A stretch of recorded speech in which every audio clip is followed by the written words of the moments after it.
And hello, everybody, and welcome to the newest indoor adventure in the Four Keeps Advent Part 3. Today is September 2nd, 2019, and you are loved. We feel that is a very important thing to tell every single person who stops by at the beginning of the show. And if you aren't stopping by, but you have heard this message, consider going out and letting other people know that they're loved, because I mean, that's what we're trying to do here, is spread some good messages. And you can find those messages being spread Monday, Tuesday, and Thursday at 5:30 p.m. Pacific Standard Time here at twitch.tv/indooradventures. If you have joined us before and you're possibly a little bit behind on other episodes, consider checking out our VODs at youtube.com/indooradventures or any place where you can find audio casts. You can find us under the same moniker. If you would like to support the show, we have a Patreon set up at patreon.com/indooradventures, where you gain access to our after show called Nights in the Courtyard, where we answer questions not only from you guys, but also from each other. So if there's anything that happens during the course of this episode that you are curious about, well, Nights in the Courtyard may be the place for you. And maybe, just maybe, you already support us on Twitch, you already support us on Patreon, but you're looking for another means of supporting the show. Have I got a link for you? If you go to bit.ly/adventuremerch, you can find all sorts of stuff. We got hoodies, we got tank tops, we got sweatshirts, we got mugs, we got posters, we got all sorts of things. This Thursday, I will have pants for all of you. I will try, because that is where our ham pants come from, is our Ghosts of Saltmarsh game. But you didn't come here for the Ghosts of Saltmarsh, you came here for the Four Keeps. So, RJ, take it away. Who you playing tonight? Hey everybody, I'm RJ here on the channel, but I am playing tonight. Wow, I was about to do my outro. I'm playing Caelum, the Shatterkai Cleric. Hi, I'm LBHackEmUp, and I'm playing Gwen, the halfling barbarian tribal fucking leader. Hi, I'm Cyber. I play Archon, the Dragonborn Blood Hunter. I'm Wings. I'm playing Coriander, the Eldrin Paladin. And who you playing tonight, Rob? Gee, who knows, man? I'm Rob, or bonus stage Rob, and I am playing Philip, the halfling fighter.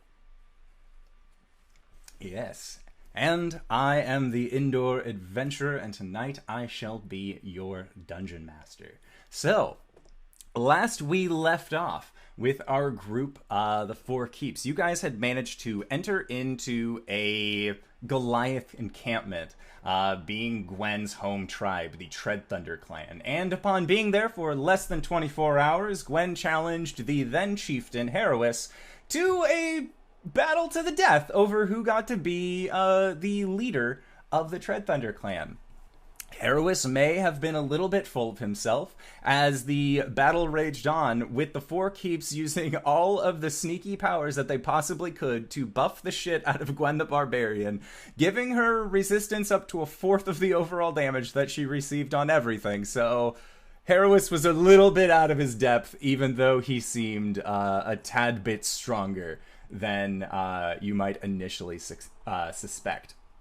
However, our scene ended last week with Gwen sinking the runtax into the side of Herois, pulling it out. His blood sprayed, his body fell onto the ground, and your brother, Toriso, well, your Goliath brother anyways, beginning to chant chieftain, chieftain, chieftain, as the chant grew throughout the gathering. And it is at this point that Chua is actually going to come up to you, Gwen, and grab your arm and just lift you up off of the ground to show the new chieftain amongst the Goliath clan. And you see that, again, the majority of these Goliaths are enamored by this. One, they have either known you from far away, or this outsider who claimed to be a stronger fighter than Herois came in and proved so. You have earned the respect of quite a number of Goliaths this day. Chua then kind of sets you back down, and then says, "I'm sorry, my chieftain. That was the easiest way that I could to will show you to everyone around. No apology necessary. I understand that my height is somewhat of an issue in this place, but, yeah. Fuck. What do we do now? And she bends down, and kind of unceremoniously just takes the gauntlets off of Herois, and then hands the set to you and says, "Gauntlets of the chieftain." She puts them on and looks like Pike with those giant gauntlets on. Yeah, these Are they the size of my torso? pretty much, yeah. You got the mega mitts going on right now. You know that once you attune to these items, they will form themselves to your hands. But as you stand, you are wearing the gloves of the Goliath that came before you. So as you take on these gauntlets and kind of get a feel for how they actually work in your hands, it is at that point that Chorin, the former advisor to Herois, is going to come over with a small group, and they are going to pick Herois up and actually take him out of the arena, seeing as how he didn't do so hot in the blood fight. Cori, she'll kind of stop them as they before they get too far, and make sure he's buried in the way of our people. He may have not won today, but he was still part of our tribe. And these were supporters of Herois. So as you say, as you lay in the emphasis of our tribe, you see that Chorin just gives you this glare and just shakes his head and continues walking off. He doesn't actually seem to acknowledge you. And others just very abruptly, "Yes, your chieftain." And I can get used to this. Then they leave the rest of the group. It is at this point that everybody else who is staying around, Cori, you no longer have Chorin's supervision on you to prevent the casting of spells. So you are all more than free to actually regroup. Chua is in the process of talking to some of the other Goliaths, and as Cori, you, Caelum, and Arjan are looking over towards Gwen, and Gwen, you are still having this moment of coming down from Bloodsport. A very tall Goliath woman will actually make her way up to you, Gwen, and you see that she has very long, nice dreaded hair that seems to kind of be pulled back into a stone circlet behind her head.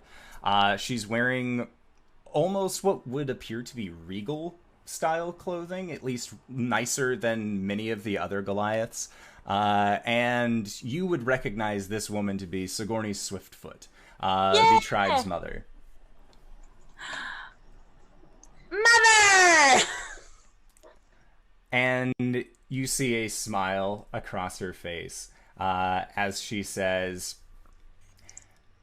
"You are looking well, daughter. I see you and your brother had a dispute, but he wasn't exactly being the most polite about the matters. Congratulations are in order." Thank you. "I am proud of you for what you have done this day. You are the new chieftain. So, as chieftain, what is your first decree?"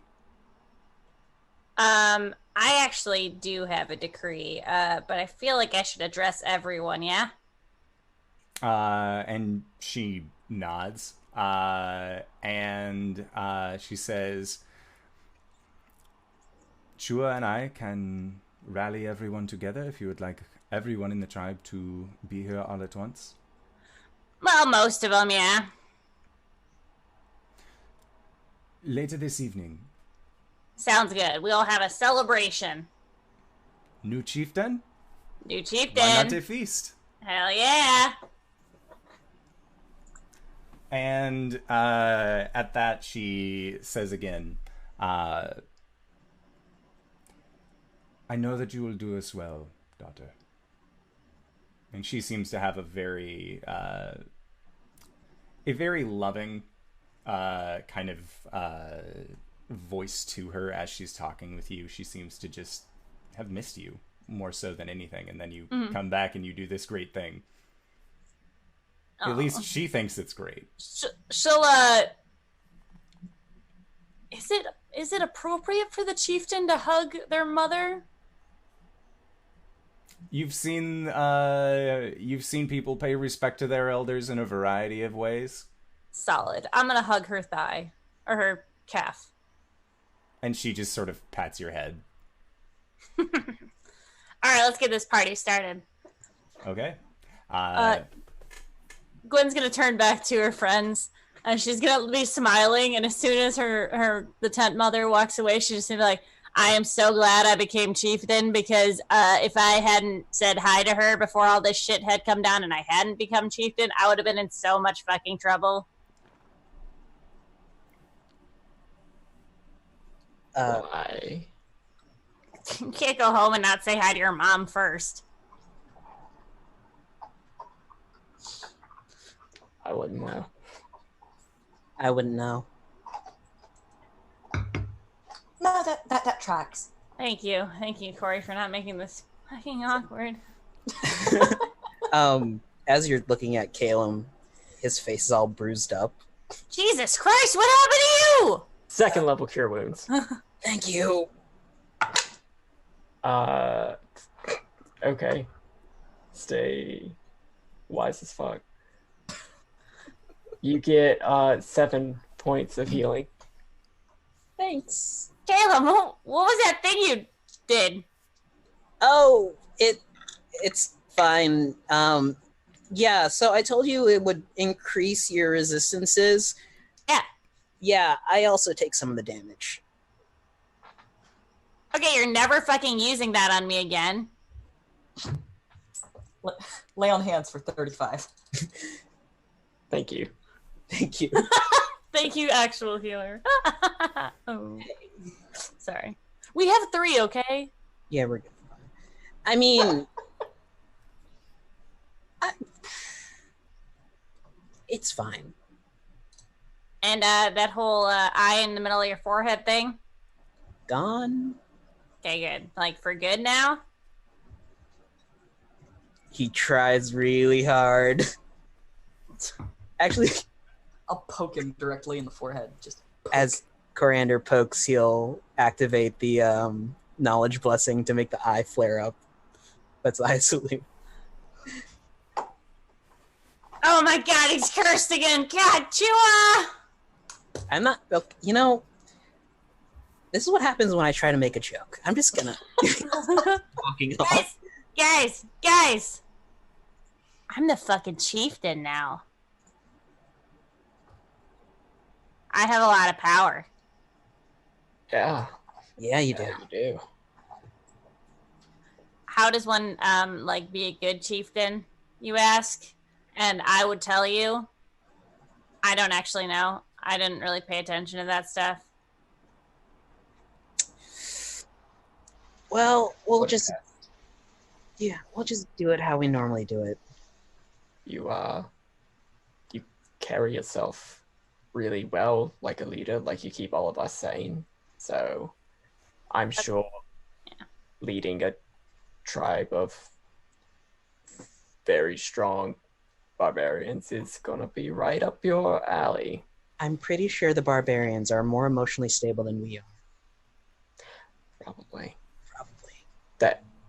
They like use their emotions, not just get Repress. Yep. Anyways, we're gonna have a party tonight, and we're gonna, like, fucking drink, and I'm gonna make a decree. It's gonna be great. Which will decree. Well, I don't want it to, it's just kind of a surprise. Okay. So, like, I'll need advisors. I mean, When you know we have to leave. Yeah, I don't know. I can't leave right now. I mean, I did just become chieftain. It's gonna take a little while for me to like. I mean, don't get me wrong. I know that I'm not leader material and that I probably shouldn't be like the head of this tribe, but like, I can't just like relinquish my like tonight. No. I understand. We stayed at Arask for how long? Felt like A week. It felt like months. So yeah, you can just get what you need sorted out. Be the leader that you have to be. Yeah. I'm sure we all understand that you have responsibilities now, and what that is like. So, whatever you need from us, just ask. All right. Yeah, that whole tournament thing, that's soon, right? don't worry about it. I'm sure Fran will understand. We have more pressing issues. Well, if you want to go to the tournament, I have someone in mind that could go with you. She was pretty sweet when we were growing up. I actually probably don't. It's only been like 6 months. She's probably still good. Unless she's dead. You're saying that you really don't want to go fight. I'm saying that I kind of had a lot more responsibility right now, so I shouldn't go fight. That's very responsible of you to say. I know, I'm a different person now. I have, like, all these baboons to help. I wouldn't call them baboons. I think that's a little offensive. Why is that offensive, 'Cause Caelum? you're implying that they're not actually people, they're animals. I meant, like, babies. Baboons. Babies. Why don't you just... It's a different culture. I've never heard this expression before in my life. Write it down. Anyway, if you need advisors, we'll stick around to help. All right, but if you guys have to go, I understand. I mean, like, I don't want you to go, don't get me wrong, but, like, if there's something that's pressing and I can't leave, you can go. I still need to sort out a lot of things, so going to the tournament might not be a good idea. Did Caelum tell us about the whole... Yes. Farron thing. Yeah. Yes. Don't you think that that's something that should be dealt with, Caelum? Well, I don't know what I might do on the battlefield before I learn the truth of the situation, so it's best for me to think it over. All right. Whatever you want, dude. But in the meantime, get your party pants on because we're going to have a event tonight. Those are the only pants Arjun has. Yeah. You know what? Arjan, you are in the perfect place to get a pair of pants. Everything here is your size. It actually might be big on you. That's perfect. I still don't feel like your tribe really likes me or even wants anything to do with me, so I'm not sure if that's the best idea. All right, let me just put it this way. I am the first non-physical Goliath of the tribe's history, and I just beat out one of the strongest tribes members that we've ever had. So, like, I don't know if people are actually going to care about you for, like, the next 2 days. That's fair. And if you outdrink them, then they'll really like you and they won't care. You can do the acid breath thing. Oh my god, they're gonna love that!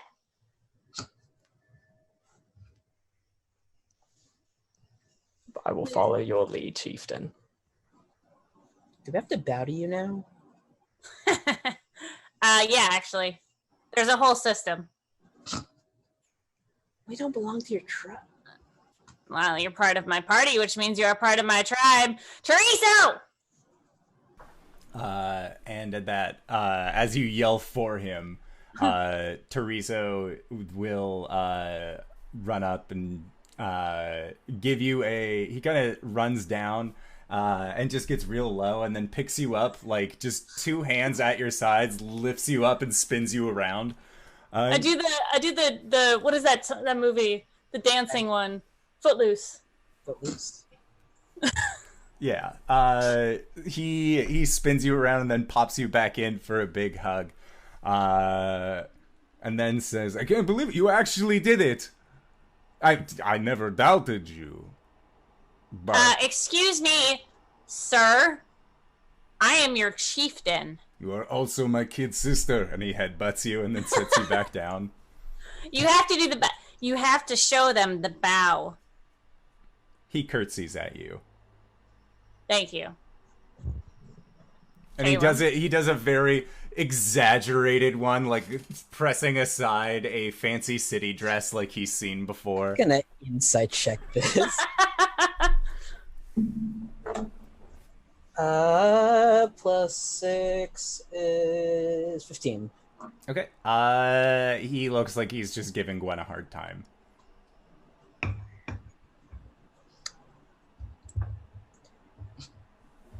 Caelum's gonna take his cloak, cross like one leg behind the other, and just like quick curtsy. All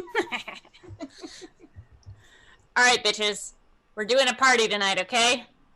Brother, I have announcements to make. Well, one tonight, and then we'll work on other stuff later, okay? He nods and says, of course. He actually asks if he can take his leave. He is going to be going out on patrol with some of the other Anarok Arok riders to just kind of get a general lay of the land, because there is a large commotion considering your guys' battle, so they just want to make sure that everything on the everything around their the outer plane is kind of taken care of. But he has given you his promise that he will return in time for the celebration later in the evening. All right, but make sure you take the two out with you as well. She's in need of. You're gonna need her. And he just sort of looks at you. Okay, chieftain's orders. Just gives you like stomps his foot, and as he does, he gives you a very curt bow, and then he ends up leaving. She's always wanted to be part of the search parties and stuff, so I thought that'd be fun. Anyways, let's go meet the tribe for realsies this time. Okay. Yeah, so throughout the rest of the day, you spend your time going throughout this Goliath encampment, and it is the size of a small city. There are several hundred Goliaths that all have kind of found their existence here.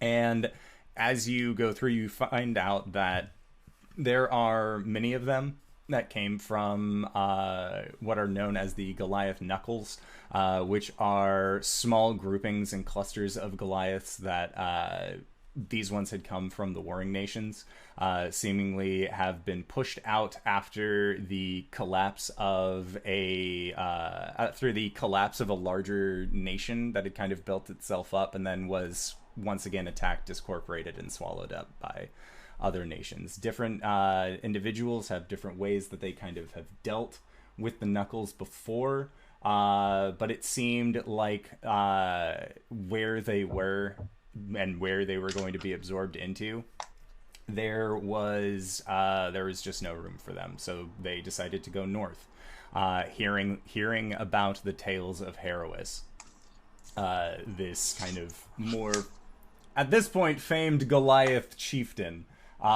who not only had teamed up with the progenitor of the Tread Thunder clan, Nadiro, but had also harnessed the power of the very storms themselves. Gwen, during this time, you attune to the knuckles that you are currently wearing, your gauntles. They have already been added to your character sheet, so you are more than welcome to look at the Echo Shard gauntlets. Continue. Yeah, so you end up kind of talking with more of these, talking about more of these Goliaths, learning from them, learning their stories. And many of them they seem to be tentative about you. Like, they've heard the stories of you as well, having been in camp, and you being the outsider that you are. It's not very easy for you to stay under the radar with a lot of regards to things. So your tales have kind of preceded you, and as you introduce yourself, and as the night as the progression of things becomes more clear, you realize that a lot of these Goliaths that came from outside of the clan have heard of you before, but maybe not in a context that you had initially thought. Mm-hmm. They know you from a song. Specifically, The Day the Dragon Came. And so your legend has preceded you at this point. And so as they kind of put two and two together, that this is the person who they say that killed a ghost with their axe in that small town. There seems to be a lot more support and a lot more understanding of you as you kind of make yourself well known. There is still hesitation when it comes to dealing with Arjan, but you can vouch for him that he is a good dragonborn and is not a member of this dragon cult, regardless of what the tattoos and markings on his back mean. You do get him a sizable cloak to kind of help cover that up. Sorry, I just thought, hey, you got that weird tattoo on your back too. You didn't ask for that. People just do shit around here. Sometimes it happens, man. And the guy that you say that to acknowledges that, yeah, he was pretty drunk when he got his back tattoo. He didn't realize he had it for quite a while afterwards. But as you were going around and introducing yourself, you know that there is talks about you needing to take on the chieftain's tattoo. And there is mostly curiosity is welling from these individuals because they aren't sure what your styling is going to be. Ooh. Do I get to pick? There is a basis for it, but you do get to pick aspects of it. Fucking rad. So, the day goes on, and Cori, Caelum, Arjan, you watch as Gwen just introduces herself to Goliath after Goliath after Goliath after Goliath, and it just goes on. You can see that they have stabled old Bess with a lot of these other Aurochs, so there is just this singular horse with these other... Donkey? She is an old horse. It's a horse. She's a nag. I've always seen her as a donkey. Some distinction. So, yes, kind of penned up next to these Aurochs, these very powerfully built, more oxen-looking creature. And do you guys have anything that you would like to do as Gwen goes around and introduces herself? Caelum stands there awkwardly. Are we like her retinue? Are we like keeping an eye on her, or are we like off to the side, doing our own thing? That depends on where the chieftain wants you to be and how close you guys are willing to stand. Gwen is gonna let you. She wants you guys like within shouting distance. I would say like close, but not like you have to be right next to me.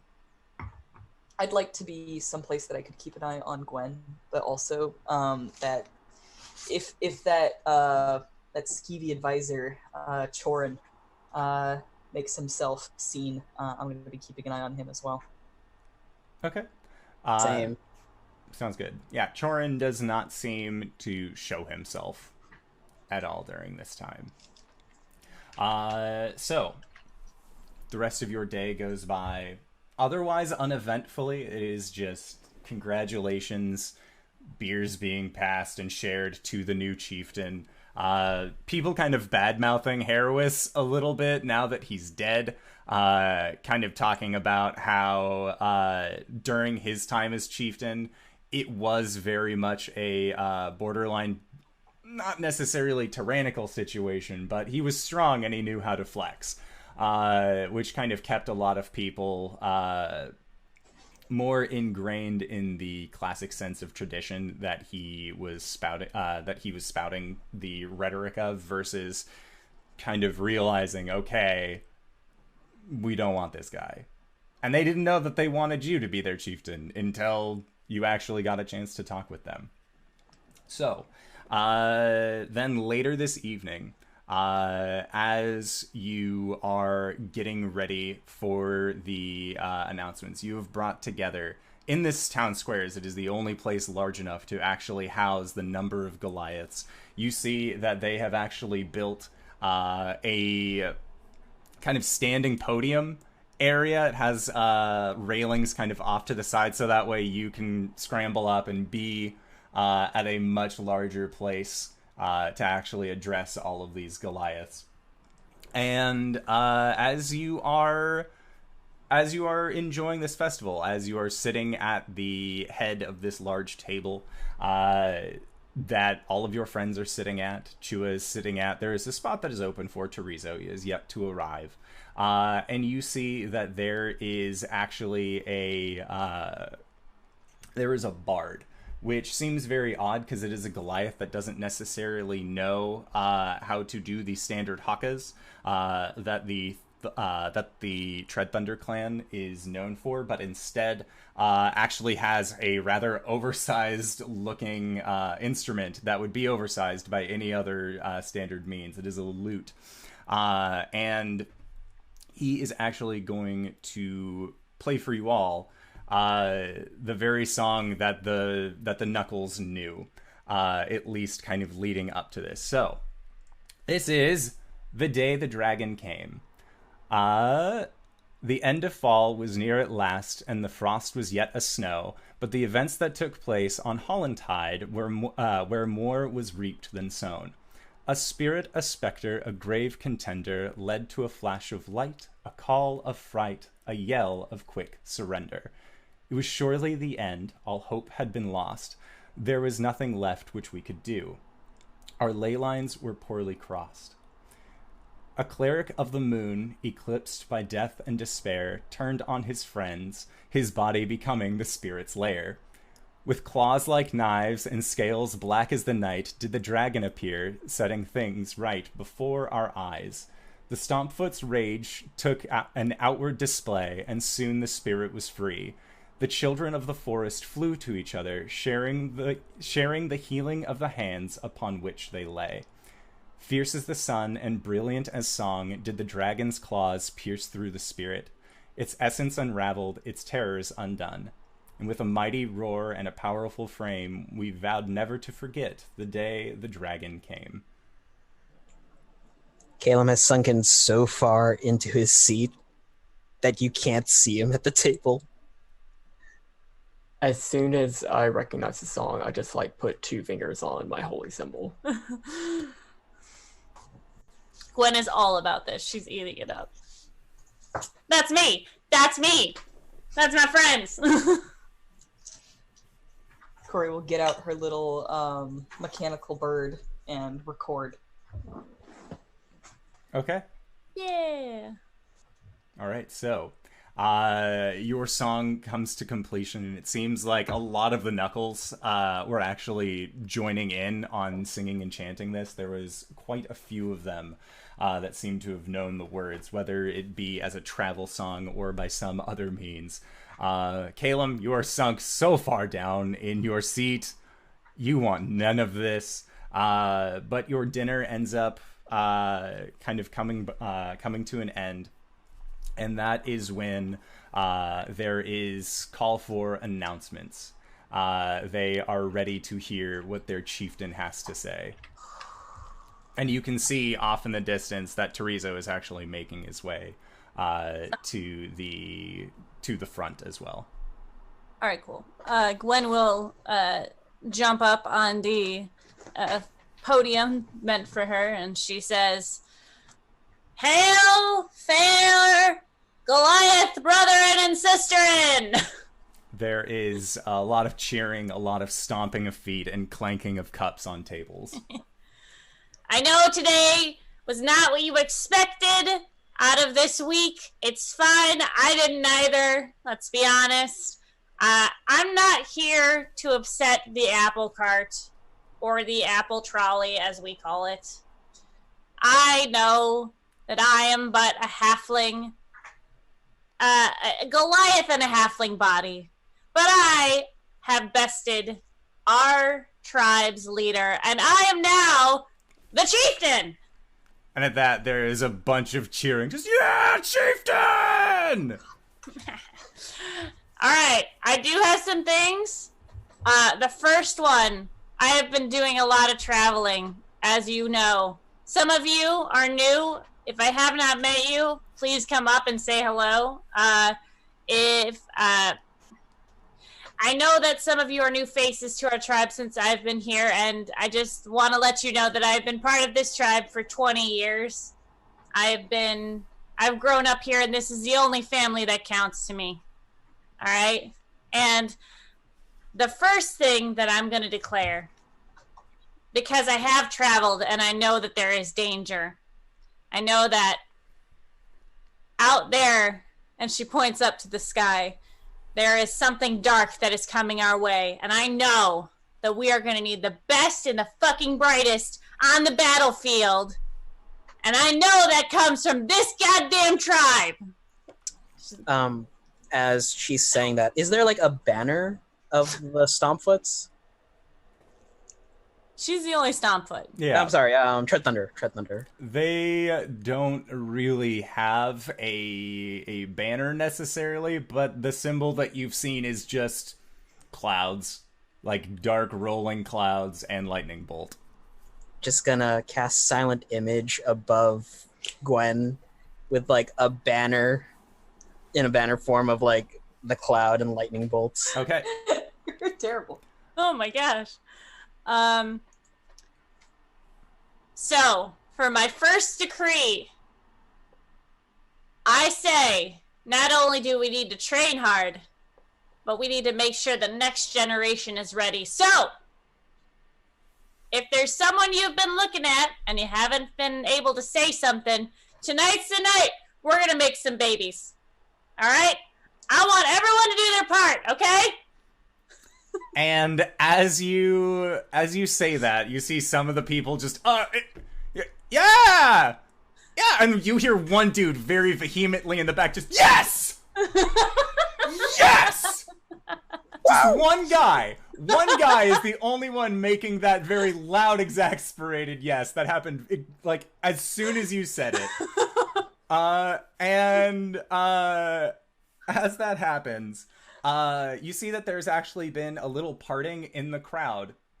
And after this first decree has been declared, you see that Terizo is standing at the pretty close to the front of the audience, and there is a figure standing next to him that looks completely disproportionate. As all of these cheers are happening, you also hear the braying of a goat. Just, and as you look over, you see, Philip, would you like to introduce yourself as you currently have your hands bound behind your back, being led in by Terizo? So you see a young adult-ish age halfling. He's a bit stout, a little stouter than Gwen. But he looks to be built. He's got brown hair, kind of well groomed, but like sizable sideburns. And he is in full chain with a sword and shield that are well outside of his reach, as his hands are bound. Standing next to him is a goat with a tiny little saddle on it. And upon seeing the chieftain, he's indoor. He's in the... Oh, yeah. The crowd is front and center. Slightly parted away for you to get a good visual on the fact that this chieftain has just declared that they need to repopulate the tribe as best they can. Everyone get their freak on, with this large symbol of a thunderstorm behind them, just kind of silhouetting them.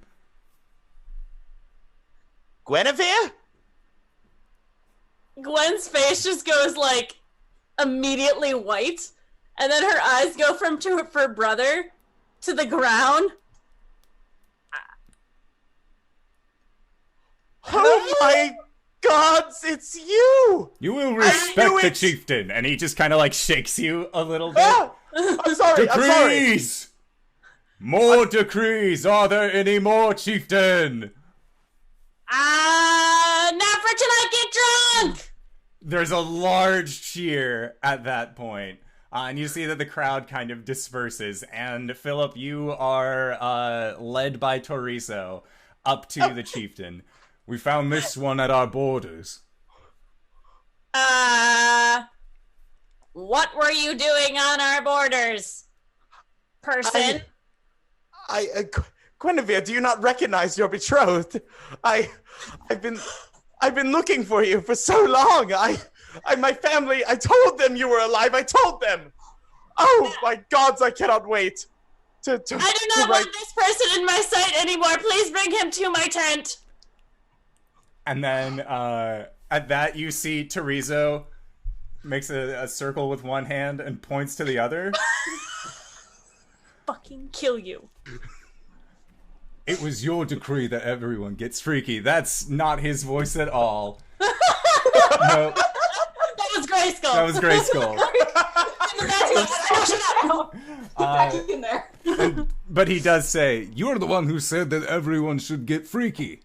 I do not want to say. Whatever, chieftain. And he just takes Philip away. Just starts dragging him away towards the tent. Guinevere! Gwen immediately dismounts, like walks up to her friends. Her face is just like pale, 1,000-yard stare, and she's like, I cannot believe it. I thought your name was Gwendolyn. "Oh my god. Forget what you just saw. Nothing just happened. How the fuck did he find me?" Well, your brother dragged him here, so technically it's your brother's fault. I don't need that, okay. So you're gonna marry that guy? Okay, alright. I don't want to... Is anyone around me? Well, this is your party, so yes, there are many a Goliath that are around you. I'm gonna, like, look over to the person next to me and be like, "Save me a brew, I'll be right back, alright? Don't get too wasted without me!" And, like, turns and walks. Guys, come on! And as we're walking to my tent, I'm just gonna be like, "Alright, look. It's a thing in my household where you just, like, your parents pick who you marry, okay? It's not, I was 13 when I left, okay? I was a youngin'. Like, I didn't... It's terrible. Yeah, I mean, that's the way of the society. It's fine, okay? It's fine. But obviously I didn't want to do it. I didn't tell anybody that I left. I just fucking left. And now he thinks that I don't even know. He thought everyone thinks I was dead.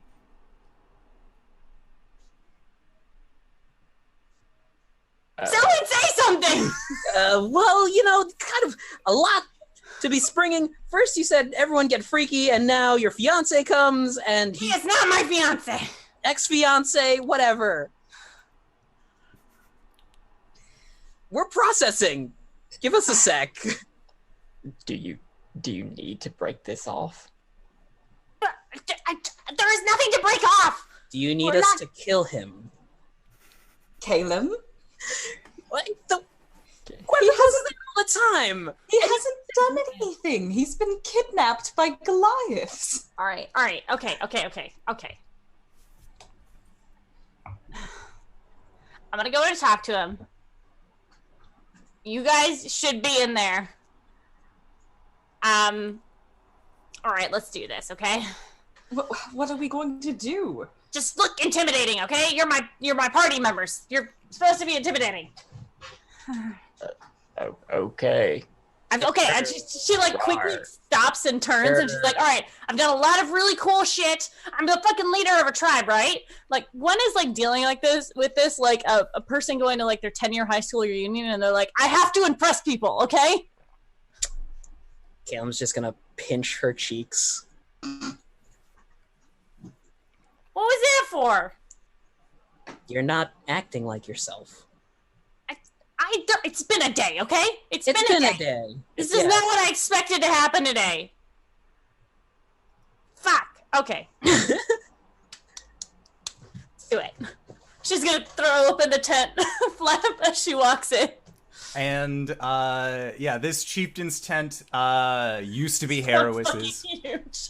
Oh, yeah. It used to be Herois's, who was also, like, slightly larger by regular Goliath standards. So there is one large central pole. There is a thick mound of furs off in a corner that Herois had used to sleep on.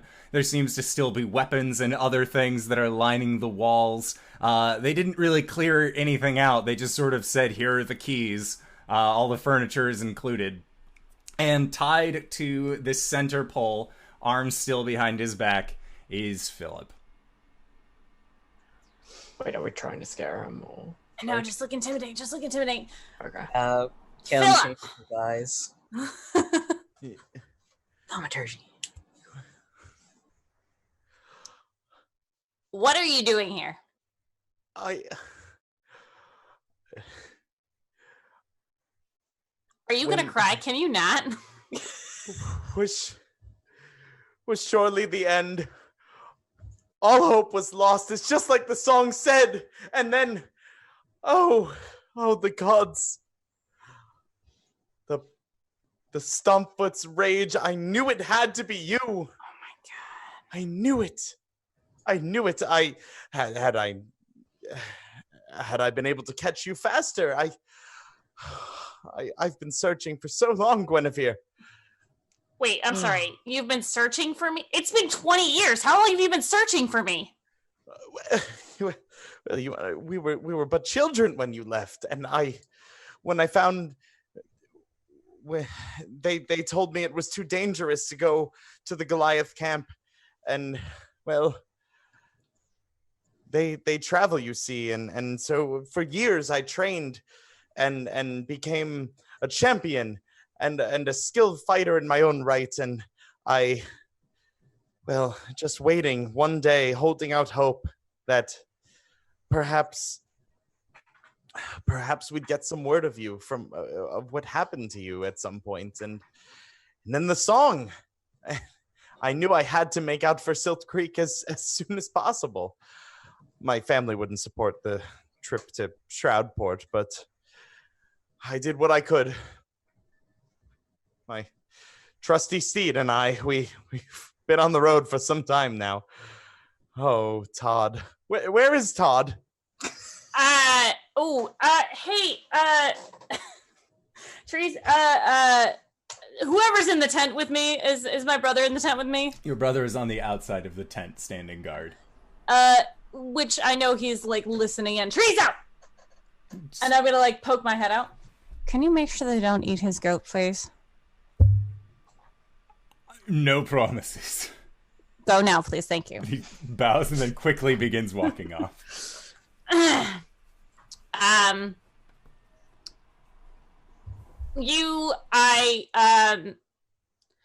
right, hold on. Gwen's gonna go over and she's gonna untie him.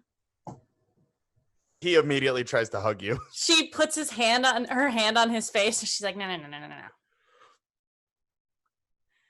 Okay, let's get one thing straight. I left. I didn't get kidnapped. I didn't die. I left.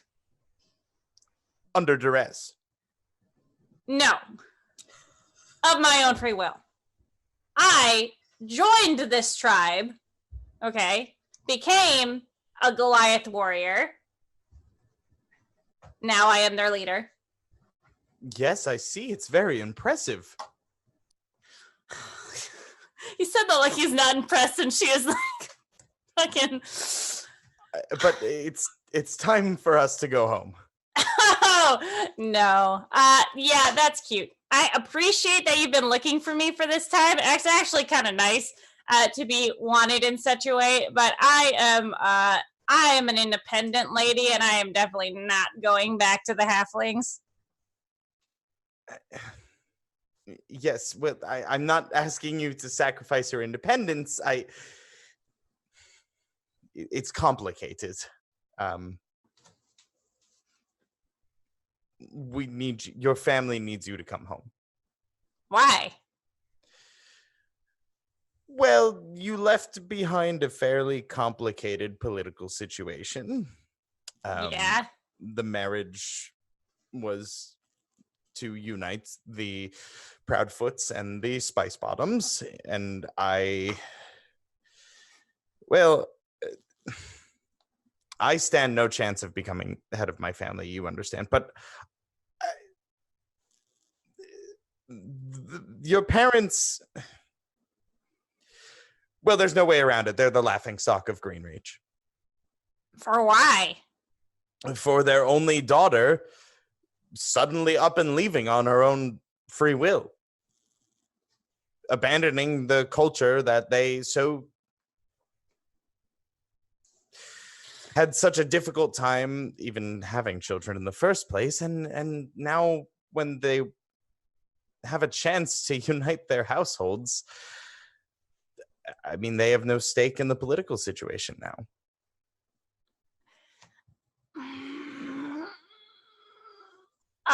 Okay.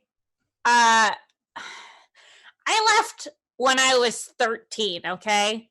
I'm 33 now, legally an adult in the Halfling Society and in the Goliath Society. I mean, I was legally an adult in the Goliath Society like 20 years ago, but I understand that they're having problems, but they're not my family anymore. This is my family. They raised me. They actually cared about me growing up, and not as a piece of meat to be sold off to you. I don't see you as a piece of meat. I've never seen you as that, Guinevere. Yeah, you could just call me Gwen. I don't go by Guinevere anymore. Okay, well, be that as it may,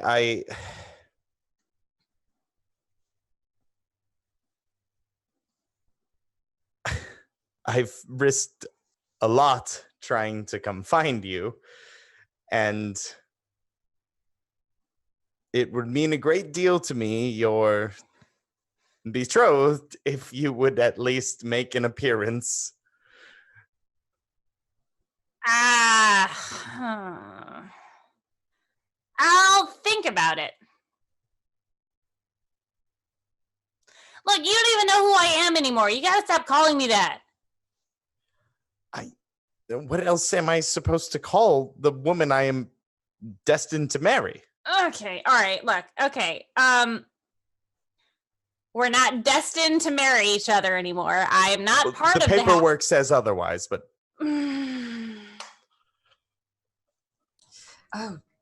Oh shit. You're not giving me much a reason to go back, okay? I'm not gonna lie.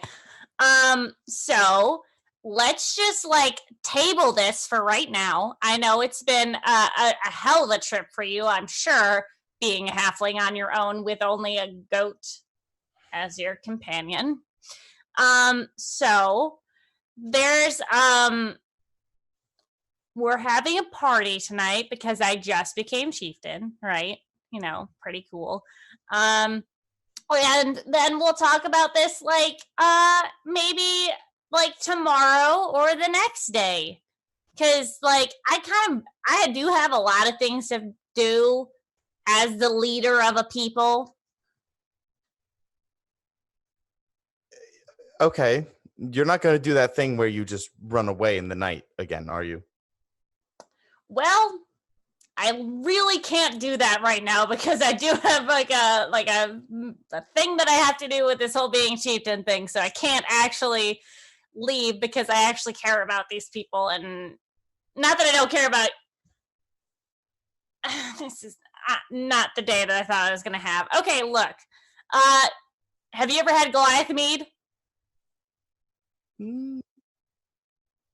No, frankly, I've always been too afraid to approach the camp until now. Solid. Okay, cool. Well, it went better than you thought, right? I can't argue that. All right, cool. Don't leave this tent. We're gonna go grab some alcohol, and then we can like chat like normal people, okay? Yes, normal people. My betrothed is a Goliath chieftain. Normal people. I will work on it. She was gonna lean over to Caelum and tell him to come down. Should I tell him that I have a Goliath spirit living inside of me as well? One step at a time. Right, too much for one night. Okay. All right, we're gonna go get some alcohol. Be right back. Make yourself comfortable. Not too comfortable. Leave your clothes on, please. Thank you. She just walks out. Why would I take...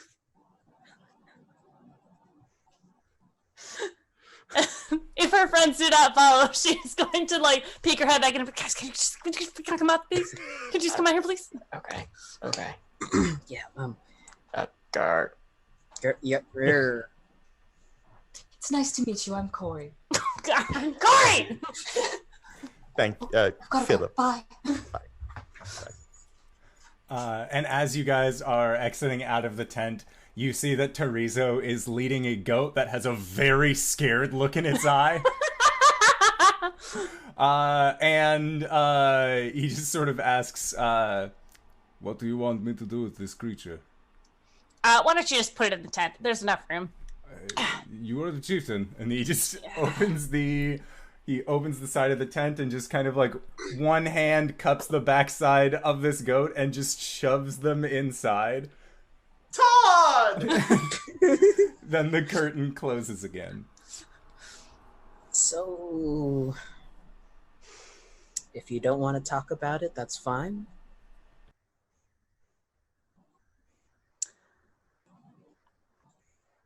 I don't want to think about it is what I want to do. Alcohol?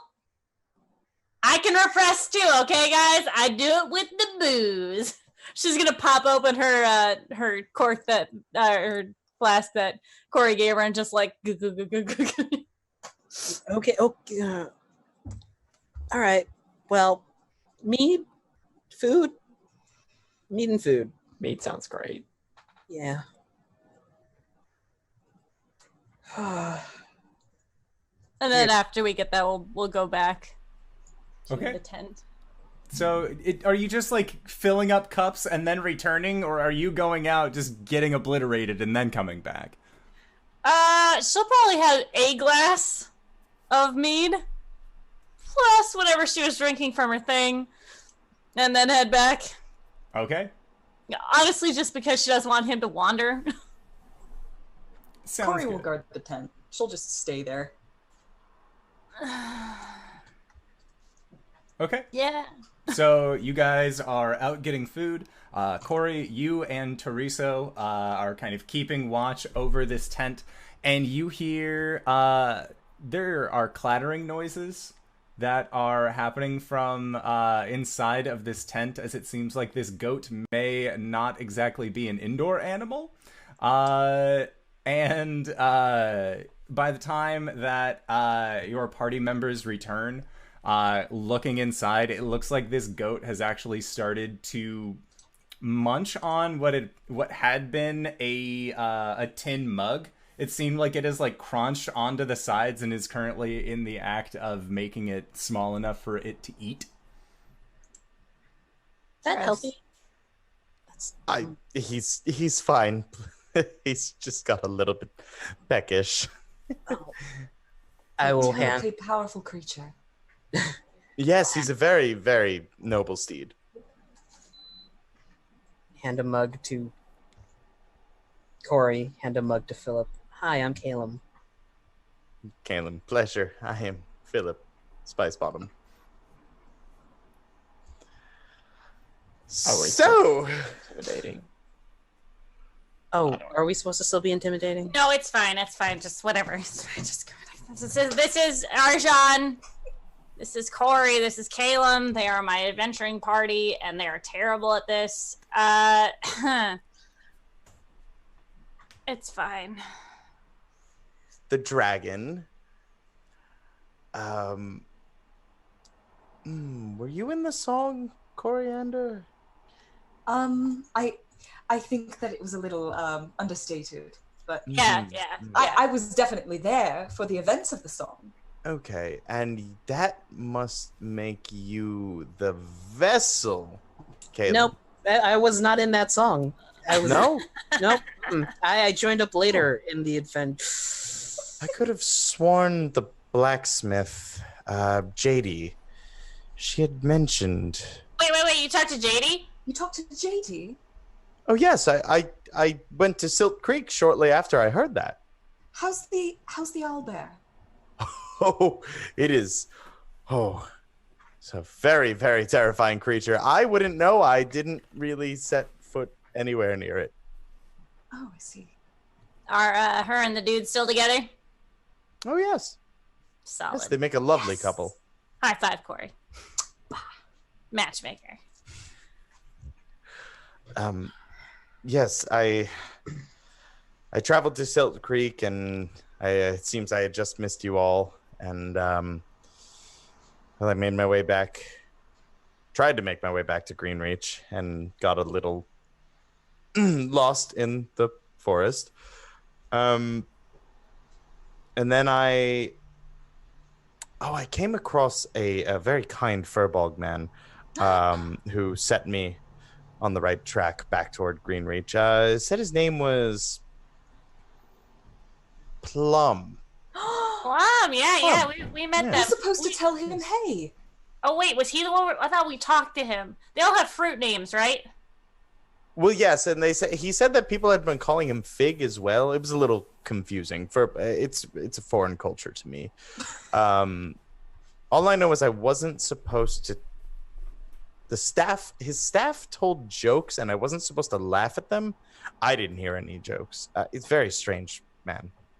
He's on his way to Greenreach, though. He was looking to plant a tree of some sort. Interesting. Yeah. So if you see him, don't laugh at his staff, I guess. Solid. Okay. Yeah. No, that's totally the forest we freed from a curse. Oh God. Yeah. So you were there as well. Yeah. Oh, rats, so close. My raven skull is pointing at Greenreach right now, isn't it? Yeah. When you actually take it out and look at it, it is pointing in the direction of Greenreach. Well, this is perfect. We can take care of whatever the Raven Queen wants me to see there, and you can meet up with your family, and we might even get to see Plum. Got shit to do, Cori. Well, it seems like it all works. I mean, I'm going there anyway. I can travel with you guys. Oh boy, that sound. You know what? No, fuck you. I don't have to be polite. This is my tent. No, I don't want to travel with you, Philip. Guinevere, I think that's very uncalled for.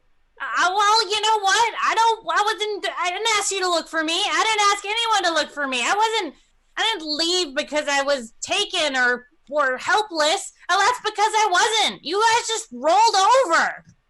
But your family hardly rolled over. I'm here with their blessing, Guinevere. With their Gwen. blessing. Their blessing they were gonna make us get married even though we barely knew each other. We weren't even going to be able to talk for like the last 2 years of it. Yes, well, do you think I wanted that either? I'm saying the society sucks. My own thoughts on our society aside, I've been reviewing the paperwork. Now, before you get riled up, there may be a way to, what's the saying? Have your cake and eat it too. But it is going to involve going back to Greenreach. I'm sorry. To what cake and eating are you referring? It requires us to, on paper, be married. However, there is no clause or restriction on adventuring. It will restore pride to the Proudfoot clan or Proudfoot family rather, in society. You are not obligated to be back there. And the union of our families goes off without a hitch. And you can continue leading the Goliaths or going to, what you say, do something for the Raven Queen. What have you gotten up to? A lot. It's Anyway. a long story. It sounds it, but basically it'll get your family off of my back and off of yours. Frankly, you don't have to return. You don't have to settle down. I just really want to do this for your family. I feel like I owe it to them. That's really noble of you. Can I fuck whoever I want? I suppose so. What if you just stay out here? What if you just don't go back? I'm doing a disservice to them if I do that. What did they do for you?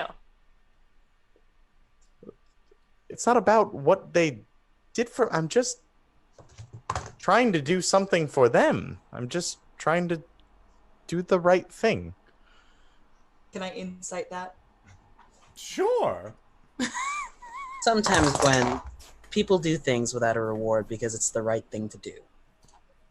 I'm not a fucking idiot, Caelum. I know that. Well, you... Even 10. Okay. Even 10? Yep.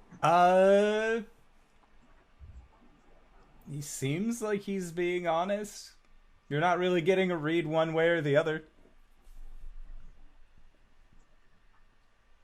He's not a human. I'm not making an insight check. Hooray! Annoyed. Racism. Cori's gonna reach over and grab Todd, just kind of hold him. It's Go. okay, Todd. Yeah. Just like she's just eating up this story. This is just so heartbreaking. Todd closes his eyes and just kind of like Accepts nuzzle it. butts his head against your chin. Oh no! Yes. I hold him. Todd is always a lover, not a fighter. Big eater, though. Very big eater. It reminds me of Ampleforth. How's Todd doing in the same tin as Cybra? How's Cyber doing in the same tent as Todd? Cybra, I think Cyber's still at the party. Cyber's getting crunk.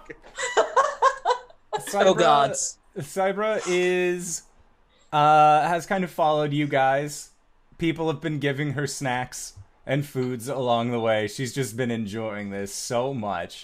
And has followed you guys right now, looking at Todd.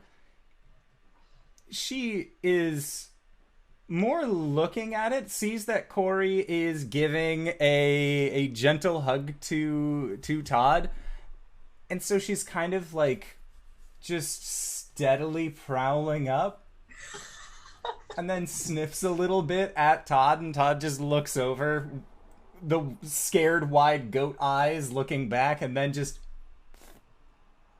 just like licks the side of Todd's face. Aww.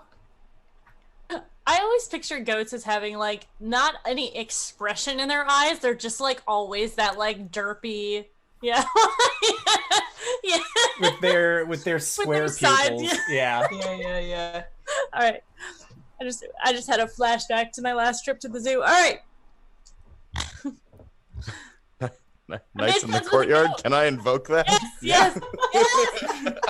I don't even know. I'm gonna throw an X card on that one. All right. Look, again, I'm not gonna decide anything tonight. It's been a bit of a day. You know, I'm kind of trying to soak in the glory of being chieftain for a little bit. So different responsibility. Yeah. You look good, you know. You look stronger. You're not like that scrawny little kid anymore. Thank you. You too. You like the shaved side? It's different. Nah, I sold it. Yeah, she did. I was on a different plane of existence. Excuse me? Actually, I've been on a couple. Okay, I'll be honest, I can't tell if you're messing with me or not. I'm legitimately not. All right, I'll tell you the story. And Gwen's going to sit down with her plate of food on her lap and her mug, and she's going to start explaining the story of the Four Keeps. Sounds good. As you get to the your interaction with things that make you say wow from the Isle of Arathsk, you remember that you had told Orillo Thread Twister that you would see about possibly putting in a new things location inside of the Goliath camp. Or possibly around the Goliath area. Whether or not you would like to actually act upon that is entirely up to you. I remember, trust me. It's not going to happen. But By Fitz decree as chieftain. I told him that I would try to, but not that I was gonna. Anyways. And so, one of the punctuations, and then she paid me for sex. It was fucking amazing. Wait, I don't remember this bit. Oh, remember I tried to buy you a hooker and you fell asleep? Oh, You like rubbed your back? yeah, okay. Yeah, now it's coming back to me. She was very nice. She sounds it. You've had quite the adventure in the last year. Well, yeah. I mean, that's like not even including all of the 20 years I spent being in a tribe. Yes. I've seen a lot of shit. Makes me wonder. I don't mean to bring down the mood, but it makes me wonder if I even need to return to Greenreach. I mean, you all have had such wondrous travels, and there's nothing for me there. Hey, dude, there's a big old world around you. Like, go explore it. Get laid. Drink some alcohol. Do something that's not like, I'm gonna sit and drink tea every night. Can I be honest with you, Gwen? Yeah? Uh-huh. I don't even like tea. Oh my god. And she's gonna look He really says this like offended. it's a huge deal. Caelum, did you hear that? I like tea. I teach their own. I mean, no offense. It's just, it makes living in a family that trades primarily in spices a bit complicated. How's the mead? Do we have mead? You are you own the apiaries of Greenreach as well. Oh, that's right. That's right. That's right. Oh. Have I been given Goliath mead yet? Yes. Mhm. It's okay. It's okay. A lot tamer than this. I'm sure. Philip is feeling it. That's gonna get you fucked up. Yeah. It's okay. It's okay. For all you audiocast listeners, LB has 3 tiny new kittens that Yes. have graced the stream. They keep happening. She made a mistake picking one of them up. Because she is upsetty and stuck in my hair. Okay. All right, there you go. Join your brothers. Go back to your brothers, Lyra. Okay. All right. So yeah, drinking more, telling more stories, finding out how he got so swole. Push-ups, sit-ups, and plenty of juice. All right, well, in the morning I'll show you that I can bench press my brother, and she like thumbs up alive. I would very much like to see that. Wow. I'm really strong now. What is your secret? Was it the Fey Forest, or was it the hag on Arask? No, it was the magical axe that gave me a Goliath spirit in my bones. That's right. I forgot about that bit. Mm-hmm. That was with the creepy mine people. Mm-hmm. And that big old creepy crawly thing. Yeah. Oh, yeah. No, that was fucked up, wasn't it? Yes. Yes, glad I steered clear of that. This mead is extraordinary. He's just going to keep going. I'm going to slide him my mug. I'm like halfway done. And I'm just going to tap out here. Thank you. He just keeps tossing it back. Yeah. And because you are a stout halfling and you have advantage on your poison saves and all of that, you can pretty much just keep drinking. Hell yeah. Right? Wish. Gwen, am I still supposed to do the acid thing? Yeah, I mean, not in here. You could go, if you want to go make friends with the Goliaths, you can definitely go do that. They'll fucking love it. Gwen, I'm scared. I'm so proud that you would just, like, say that. You normally don't say things right out front, so I want to applaud this moment, and she's going to do this.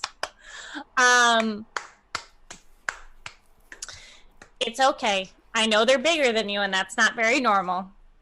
But they're not all that scary. If you go drinking with Teresa, he's my brother. But if you want to stay in here, that's fine, too. I'm going to stay in here. All right, but you guys can't actually stay in here because this is the chief's den. Right. Yeah. Okay. On the mention of Teresa being your brother, I think Philip gets a little weird. He just visibly sort of just keeps drinking, but is trying and likely failing to hide something. Mm-hmm. You can make an insight check if you would like. I would love to make an insight check with my new metal BFF dice. Ah. It's not great. It's a 6. Okay, so the alcohol has also gotten to you. You are, even though it very clearly displayed on his face that he might be having reservations about one thing or another, you are also inebriated, so it is very difficult to get a good read on that. Caelum, what is your passive perception? Past perception is a 16, good sir. Okay, so you definitely notice this, that he looks like he has some reservations about what he's saying. What about you, Arjan and Cori? What are your guys' passive perceptions? 15. 10. Okay, so Arjan, you also see it as well. Cori, perception? It's yes. 13. Yeah, Sorry. You see this as well then, Cori. So you all see that he looks like he has something on his face that he is hiding, but not too well in this moment. But Gwen doesn't seem to be paying any mind to it. And this axe, or this maul thing, I can throw it and make light out of it. It, like, explodes into a radiant ball of fire death. Can we go throw it? Oh my god, let's go throw it. Oh my god. Gwen, like, gets up, grabs her the sun forger and starts, like, hobbling out. Don't do it in this town, please. Can you do it again today? All right. So, A short rest. yeah. So as Gwen and Philip drunkenly stumble out of this tent, looking excitedly at the Sun Forger, getting ready to make it explode at some point in the more recent of future, and Cori, Caelum, and Arjan, the three of you are staying in the tent or going to be joining them for this? Caelum's going to take both Cori and Arjan aside because we're not staying in the tent for the night. So, silly me, I totally forgot, but he's attuned to the puzzle box at some point last night. This should work now. And he'll flip it open. Yeah, and you see that whereas before it had been displaying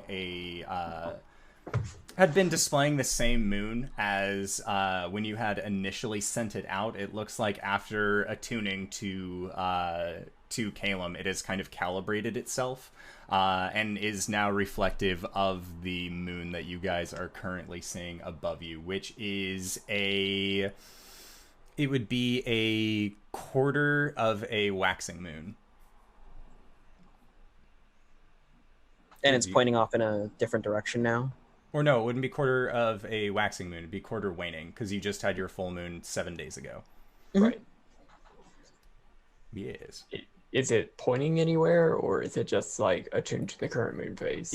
You see that it is attuned to the current moon phase, and the arrow direction is currently pointing southeast.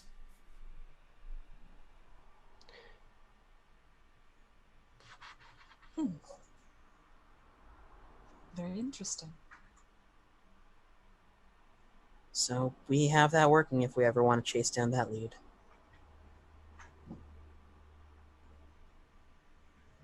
What do we know about the house that keeps on moving? Well, from the letters we got, it might be a coven of hags. Because there is such a thing as Santar and a holiday land, Cori. From the hag where Arjan and I fought her, there was a letter sent to the Moon's Tier mansion, right? Manor at Moon's Tier. Manor at Moon's Tier. And from the hag where the plant babies were, I think it referenced getting basically more hags together.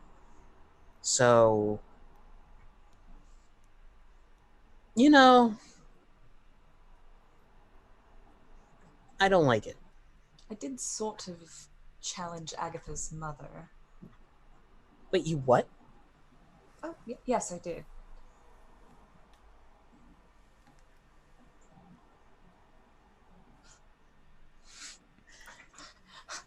We do a lot of things. We do a lot of things, right? Not all of them are very good decisions, for being honest.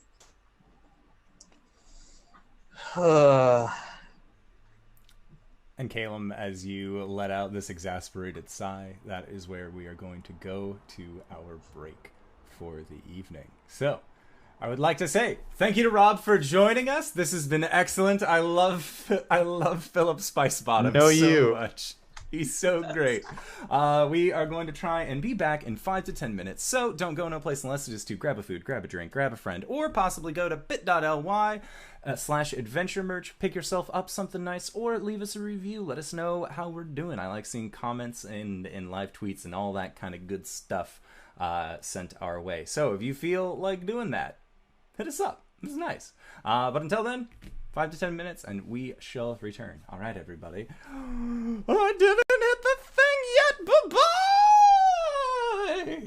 Hello, everybody, and we are back. Steven! What? I just want to say, man, like, before we go back from break, I'm really having a good time, dude. Like, this is so awesome.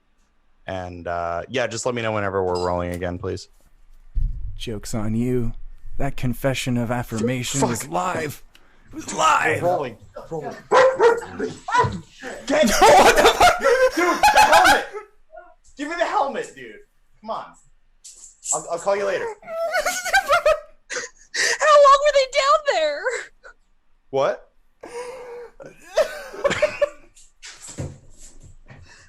Hello, everybody. Hello. And welcome. Welcome back.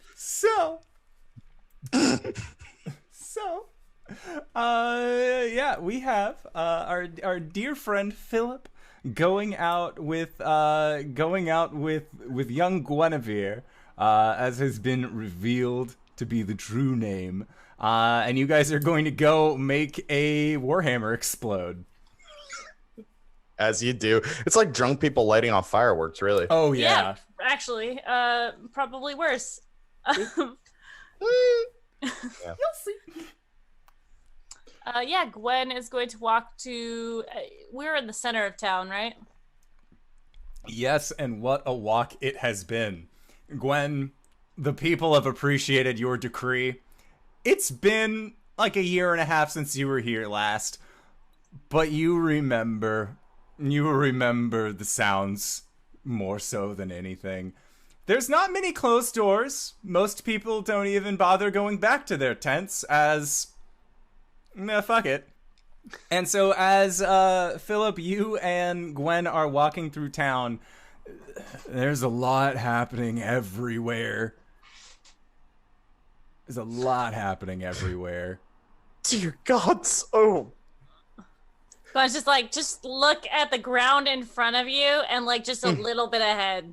Yep. Oh, wow. That is not a correct use of a haunch of lamb, but oh god.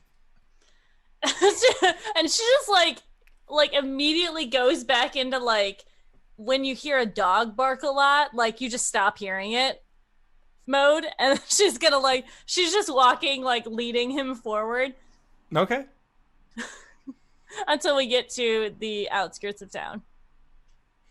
Okay, so yeah, you guys are on the outskirts of the encampment. It is so weird that I don't have to look up to talk to someone. I'm just gonna say that right now. Oh, I know.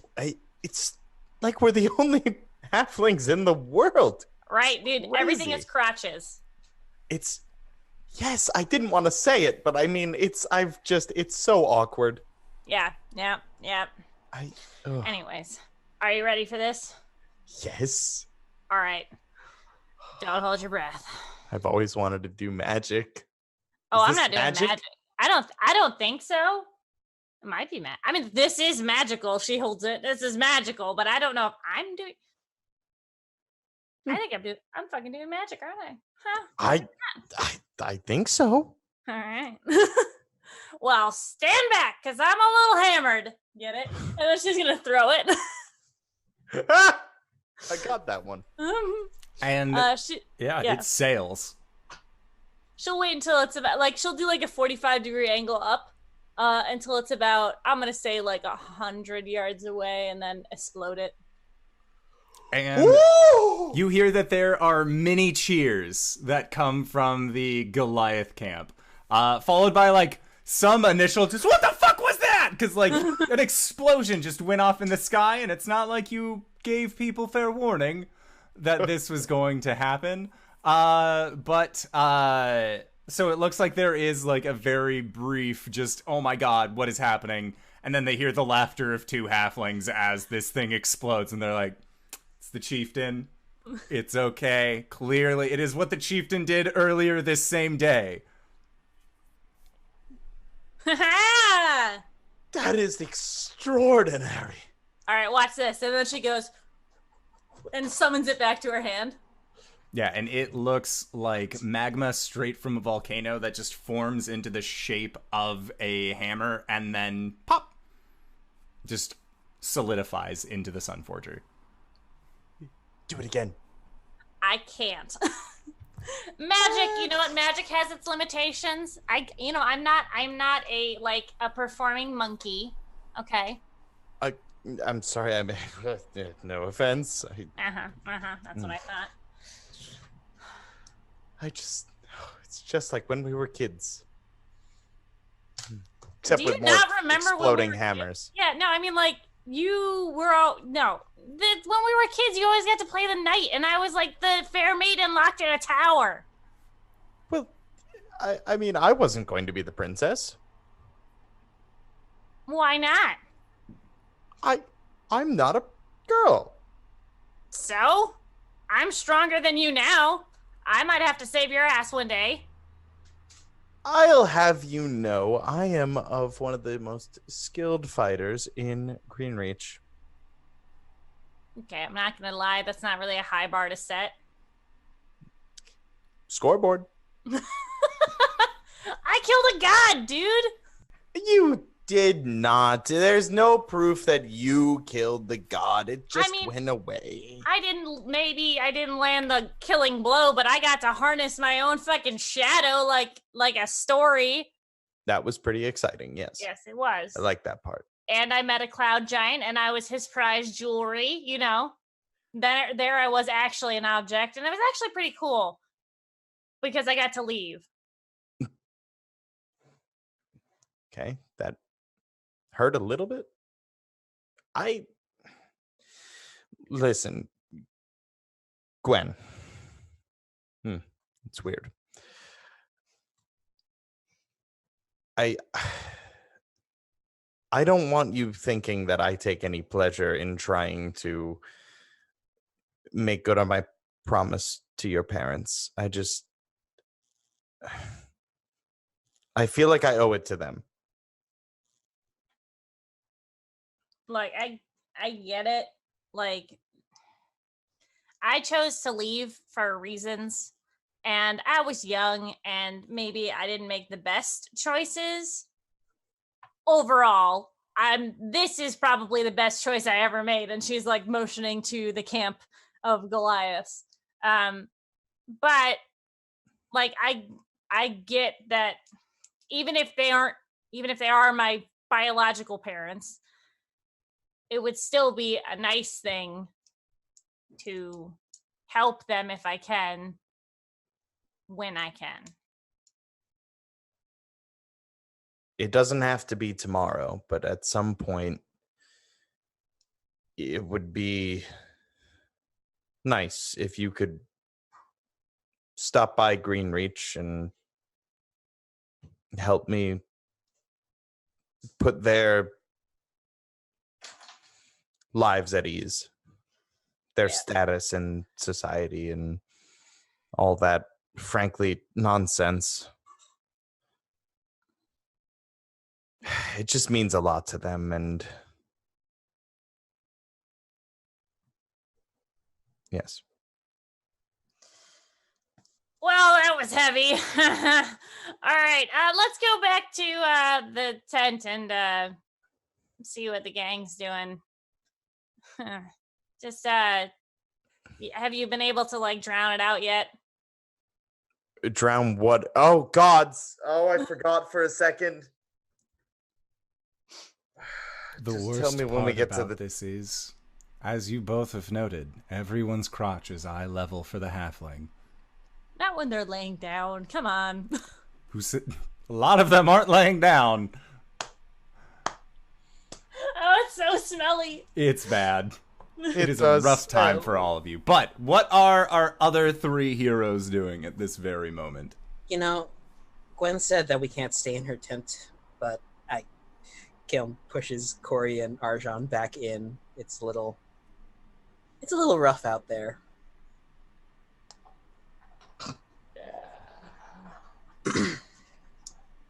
You're not supposed to do that with a lamb shank.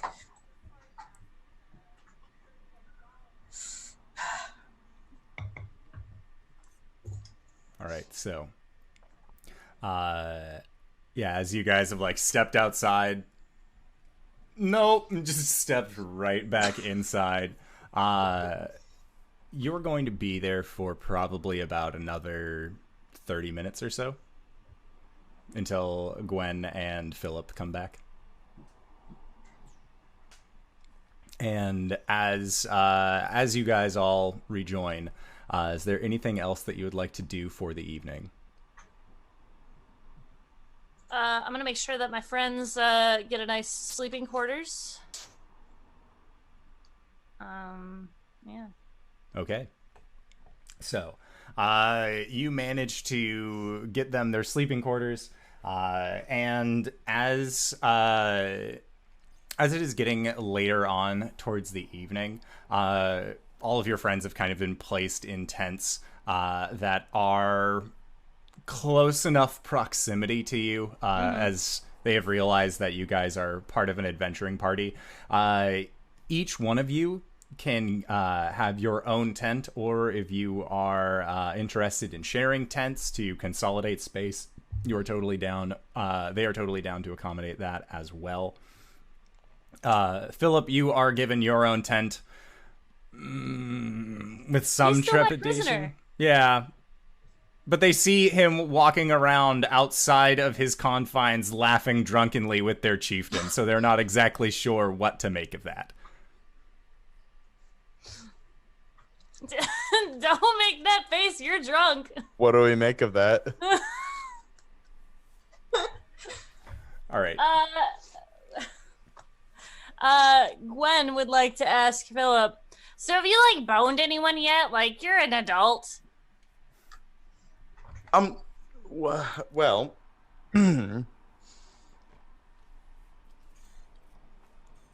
Like, when you say boned... Like, sexual intercourse, you turd. Like, you've been out in the world. You've met probably dwarf women that would find that fun. Mm-hmm.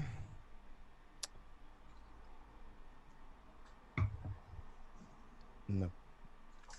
What? No.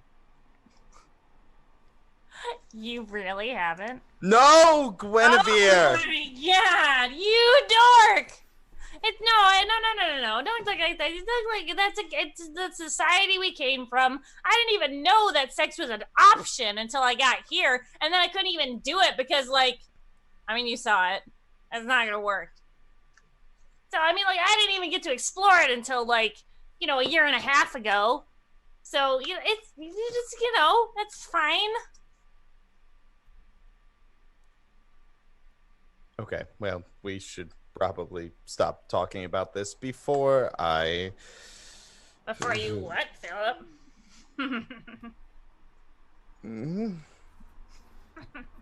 He's just gonna drink more. She's gonna, like, smack him on the face and be like, there's nothing you can do tonight anyways, you're too drunk. Go to your tent! I'll have you know I can hold my liquor just fine. He tries to lean on a tree stump that's not quite there, and catches himself, but... All right, well, what are you going to do about it? Drink more? She's going to, like, shove him down onto the ground when everyone's gone. Of course. I was honest to God hoping that everyone was gone for this. And fade to black.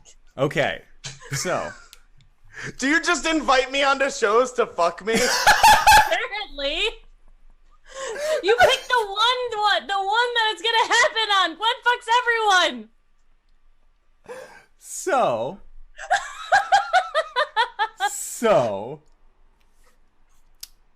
the night goes on. It is dark. Philip and Gwen have done their deeds, to say the least. I'm a bit flabbergasted, but that's okay. And it is at that point that there is that the lot of you who are getting ready to rest, Arjan, Caelum, Cori, and honestly the three of you, because Gwen and Philip are busy, to say the least, you hear and feel very heavy footfalls that are coming from outside of your tent. And as you kind of feel it. The footfalls are moving past, and you start hearing the calls of a very familiar figure. At this point, you recognize his voice more so before you recognize what else is going on, and you just hear, "An outsider! Outsiders cannot be chieftain! Herois lives!" And there is a procession making its way towards Gwen's current location. Caelum grabs his shield, grabs his spear, steps out of his tent. Like a crossbow. Okay. Weapons. Gwen, make a perception check. At disadvantage, both you and Philip. Okay. All right. Okay. Ooh. We indeed. That's... 6. Oh, brother. Haha, 7. Okay. So 6 and 7, the two of you do not hear this, but the rest of you hear Chorin leading a small cluster of Goliaths up towards Gwen's tent. And as the three of you look out, you see that Herois is in the crowd. Oh, damn. Oh, dang. Divine sense. You are getting a sense of undead from him. Yeah, thought so. Oh shit! They fucking do this. This is a thing they do. This is a thing they do. It's a Damn thing. That's a bit. thing. I'm going Can to I look over to Cori and Arjan, nod my head. I'd like to face step into the middle of the crowd. Okay. Yeah, you face step into the middle of the crowd. Chorin just looks at you as you appear just very quickly, kind of skirts back a little bit. Herois does not seem to pay you any mind. And as you look at him, you see that the gash that had been cut into his side has these very, almost like dark iron bands as stitches that are holding it in place. And he is just lumbering forward towards the chieftain's tent, almost single-mindedly. And Chorin looks at you and says, "They are your friends, these outsiders, all false, chieftain. What right do you have?" I'm actually, I'm in my moon form, right? Yes. I'm gonna do my moon form face step ability, which Okay. I'm clicking around, digging around for. I believe it's Bane, but I forget whether or not it's an AoE. It might just be one person, right? I believe so. I think Bane is 1. Bane can be up to 3 people, but Moonform might have a special. Oh, true. I didn't think about that. Immediately after you use your face step, one creature of your choice within 10 feet must succeed a charisma saving throw. Are you choosing Chorin? I'm choosing Chorin, Okay. yeah. Well, I'm assuming that a 9 That's not is gonna make not it. Yeah, to face. I'm gonna try and grapple Chorin then. Okay. As you go to grapple him, you watch as Herois gets down into a sprinter stance and is just barreling towards the chieftain's tent. I would like for everybody to roll initiative.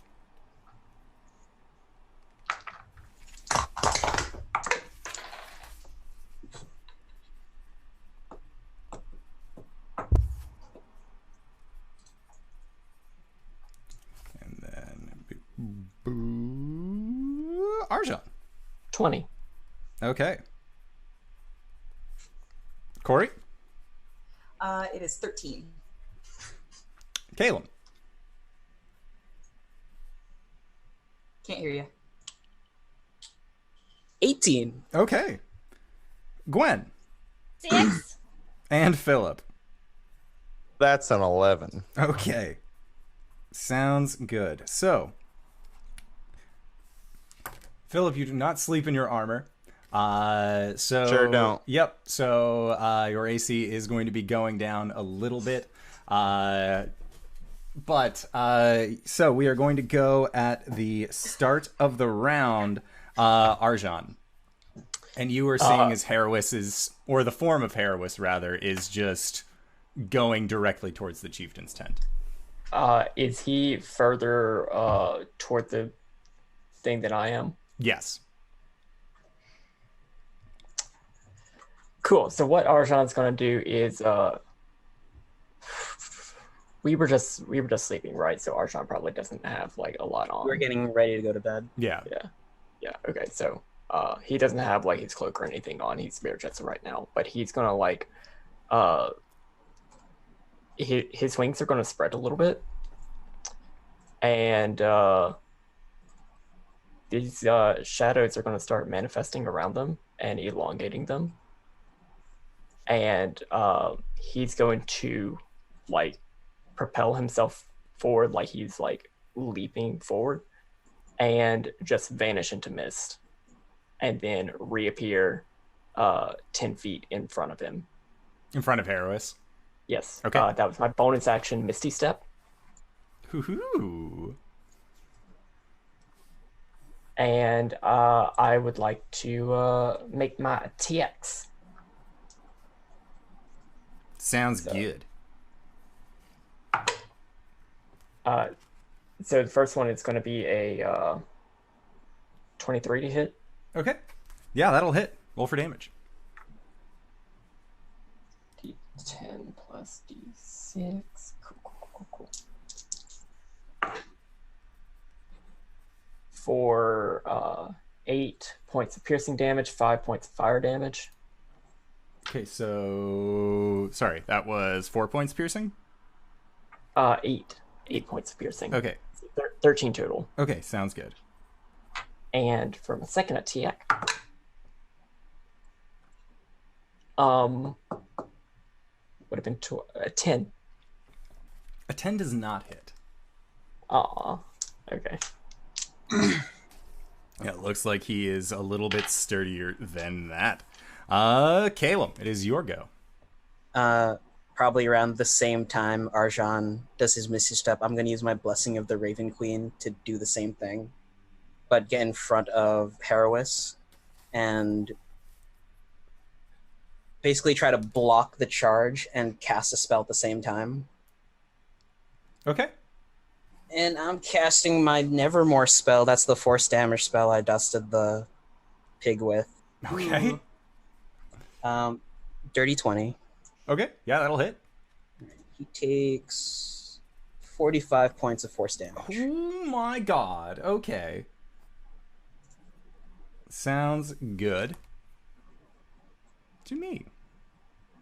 Not particularly. I don't even know why I try at this point with you guys. You fucking spell. Listen, I'm blowing through my 4th level spells, so I'm all out now. You said, now. and you overcharged it? Did you say? No, Okay. I didn't. Cool. I did not. Awesome. So, then next up, you see as Harrowis has taken these hits against him now, from the spell effects as also from Arjan, that he has gaps and breaks in his skin that have this bluish energy underneath them that looks like look like a raging storm. And you watch as steam begins to kind of come out from these pores. There is a form that appears above him. And this form is that of Nadiro, the spectral guardian that you had seen kind of manifest himself with Harrowis during Gwen's fight. And you see that they actually come fully out of Harrowis at this point. And landing next to Harrowis, they are going to try and make some attacks next to... they are going to try and do it at Caelum, actually. So, that is a weapon attack. You want to hit a 15. Well, that's a 14, so that's not going to work. And then it is also going to try and strike again for a 21 to hit. Yep. Okay. So you are going to take 12 points of bludgeoning damage, as it looks like he brings down just this oversized thunderous fist to just smash against you. I finally get to use the second half of Blessing of the Raven Queen, reduced to 6. Nice. Seems pretty good. But yes, so now there is this specter that is fighting alongside Herois as they are attempting to fight against Arjan and Caelum. So next up after that is going to be Cori. All right. I'm going to... Have I already grappled him, or am I in the process? You are about to grapple him. All right. I'm going to try and grapple Chorin. That's his name. Okay. Yeah, Chorin. That's right. I'm grappling him.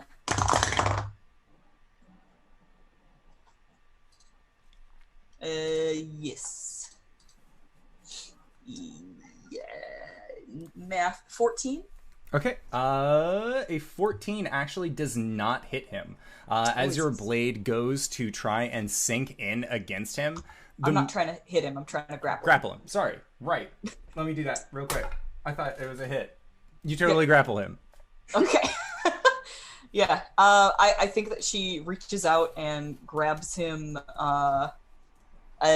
just grabs his forearm and twists it behind him. And she's going to call to the tribe and say, "Treason! Treason! Come and save your, protect your chieftain."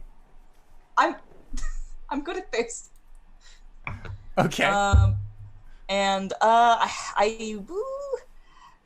Shield Master Shove. A grapple isn't a type of attack, yes? I believe so. It can be used instead of an attack action, I believe. If I take the attack action on my turn, I can use a bonus action to try and shove a creature within 5 feet of me with my shield. So I'm going to try and shove him prone. Okay. If that's possible? Yeah, sure.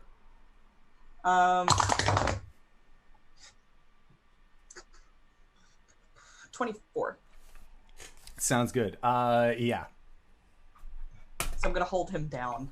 He is down. He is being held with this. That was no issue. All right. So basically, in order to do that, I had to have like a shield in one hand and like my sword is not out. So I'm holding him down with one hand. I've got my shield in the other. Okay. Sounds good. That's my turn.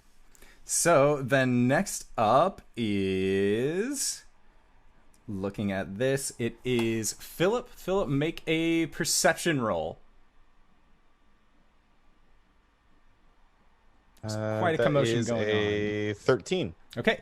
Yeah, so with a 13, you hear the sounds of spells being thrown outside. You hear the sound of Coriander yelling treason, kind of echoing into the air.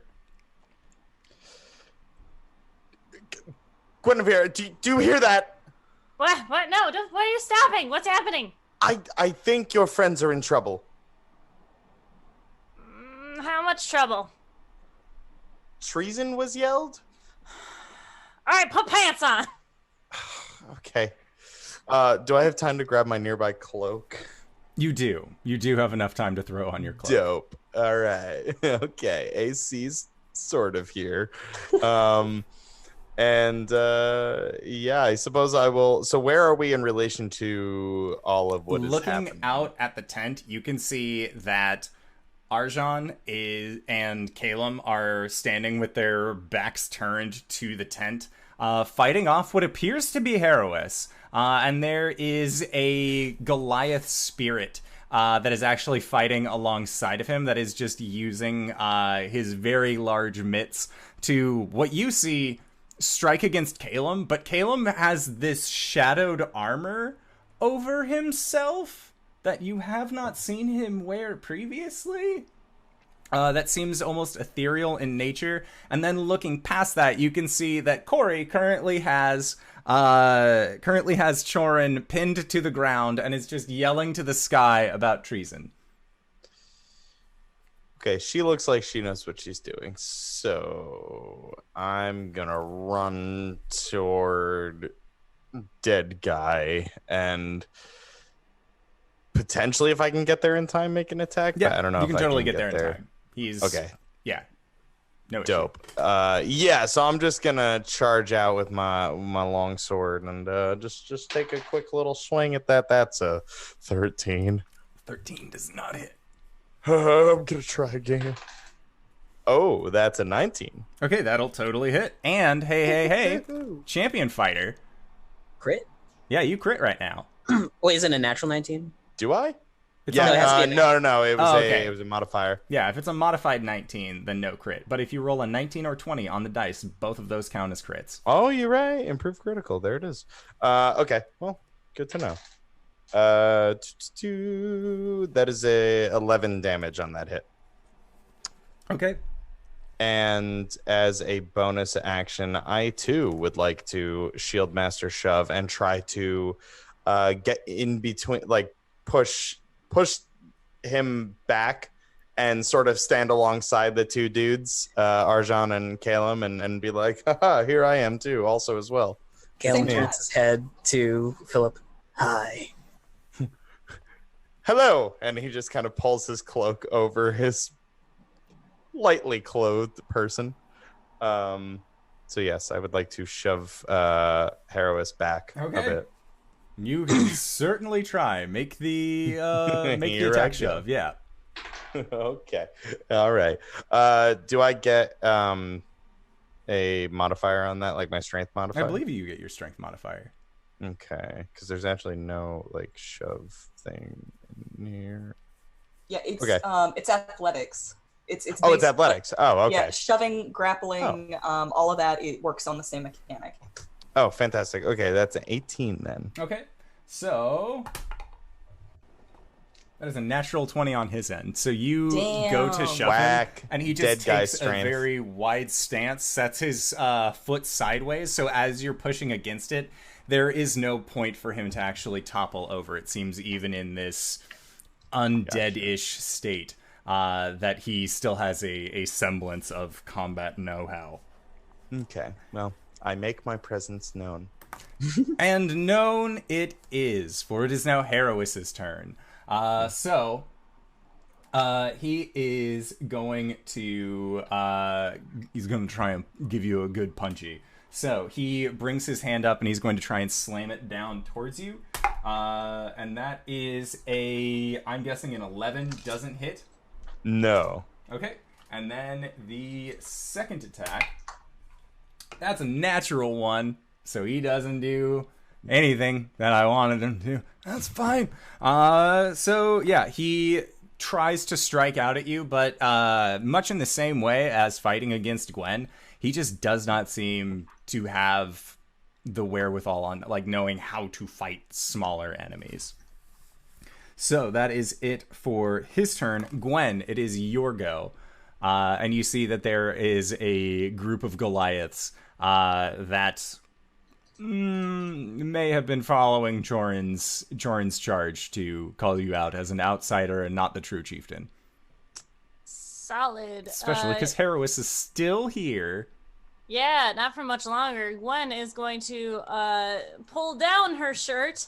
And she's gonna like grab her belt as she's running out the door, do it up, and she is going to tiny rage.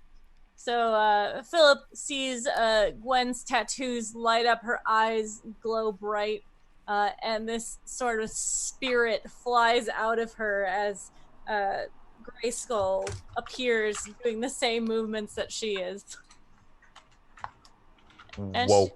Yeah, she's gonna do a flying leap at this fucking boy. Okay. With her axie boo, and she's gonna reckless attack for the first one. Sure. Oh, that's a natural 20. Okay. That's fucking 2. Oh, baby. Oh, that's not great. That's 17 damage on the first hit. Okay. And then she is going to use her new items, her gauntlets. So I don't need to cast Thunderstep right now, but it does do the thing that it says? Yes. Okay, so you got that. So then she's going to make another attack. And as Gwen's axe sinks in, the rest of you just see that there is this almost vibrating energy that appears around Herois. Yeah! And that is a... Why is that a +0 now? That's not correct. +7 to hit, so that's a 14. Okay. You just hit. Roll for damage. Solid! That's weird. 2 is 12 damage on the second hit. Okay. Sounds good. He's looking mighty injured. Like... And she's gonna say, fuck you! Sorry. That's all. And as you say that at him, you see that his expression is vacant. It looks blank, kind of staring back at you. Normally, that you know of, anyways, when the Skywatchers have brought back people from the dead, they keep elements of themselves. They keep their emotions. They keep everything about them. This does not seem similar to Skywatchers. She's gonna just, hey, Grayskull, what the fuck is going on?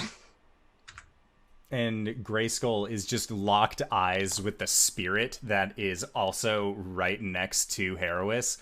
And it looks up and you hear this very dry, very raspy, "It's the runs," coming from this spirit while staring directly at Grayskull. Step 1, step 2. Okay, got it. Got E. Next up, it is Chorin's turn. And Chorin, looking over towards the lot of you that have clustered in front of the tent, Cori, you see that Chorin begins to quickly mouth sounds. They aren't necessarily words, or at least words that you can comprehend, and it doesn't sound like they are coming from a higher vocal register. It sounds like they are coming from deep within him, and it is just these noises, and you watch as the shadows that are around him begin to twist and coil and actually jut out, and you see that they race towards where your friends are as what looks to be a black hole actually opens up from underneath them. Everybody that is currently in combat with Herois and Nadiro, I would like for you guys to make dexterity saves. Oh.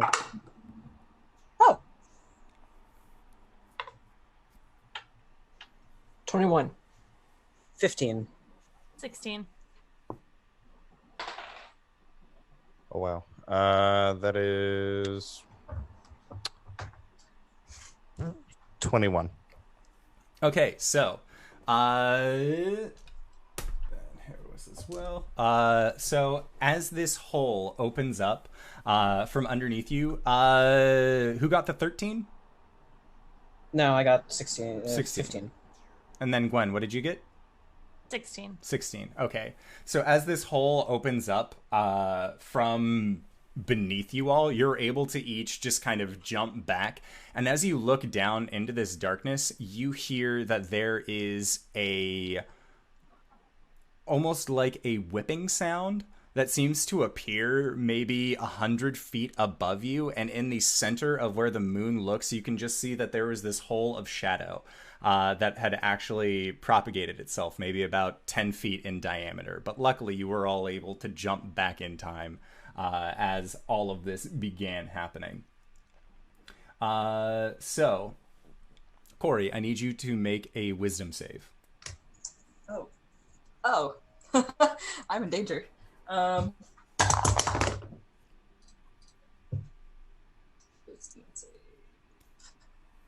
I'm supposed to be good at those.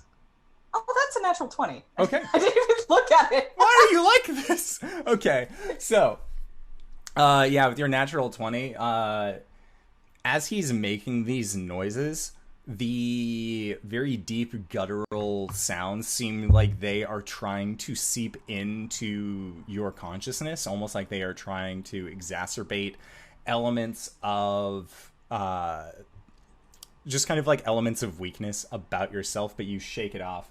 And it appears as though you have succeeded from this figure's gross, dark whisperings.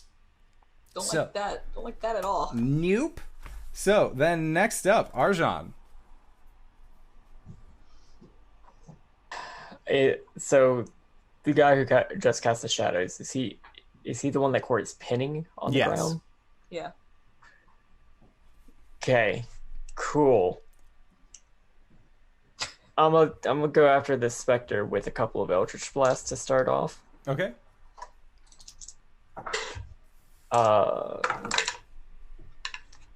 That was a 6 plus 5, 11. An 11 to hit? Yeah. Okay. That does not actually connect with him. What about 25? 25 totally does. Okay, 7 points of force damage. I would like to use I think it's Mystic Frenzy to make a crossbow attack. Man, I wish I had the champion fighter because I was in that 19.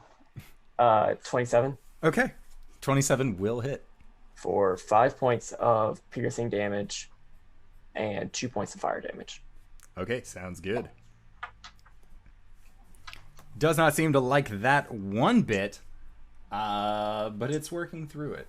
And has he have either the specter or the zombie moved closer to us? They have not. Most everybody actually jumped backwards when this dark portal attempted to apparate underneath you. Okay, I just want to make sure that I'm 10 feet without. Cool, and that's my turn. Okay, sounds good. So, next up, Caelum. So it's going to be Zombie Duder, Spectre, and really creepy mage guy who is in initiative, right? Yes. Nobody else is joining in? No, it seems like they are all kind of like a lot of them were expecting yeah, we're gonna get the chieftain, and then they just watched as this spirit appeared outside of Herois, which they've seen before, but they aren't sure now that things are actually happening if they should get involved in this. Caelum's gonna run around the perimeter. Is the black circle still there? It is. I'm gonna run around the perimeter over to Herois and then just never more again. Okay. Dust him if I can. That is 18. Okay. Yeah, an 18 will hit. And there, 26 points of force damage. All right. So, what does it look like when you dust him? Caelum gets 5 feet away from him, jumps in the air, and palms his face, sinking him into the ground, and then you just see a little tremor, and he just keeps going.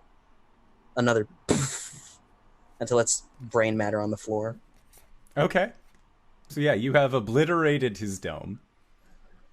Is the spirit still up? The spirit is still there. Fuck. So, speaking of that spirit, it is its turn.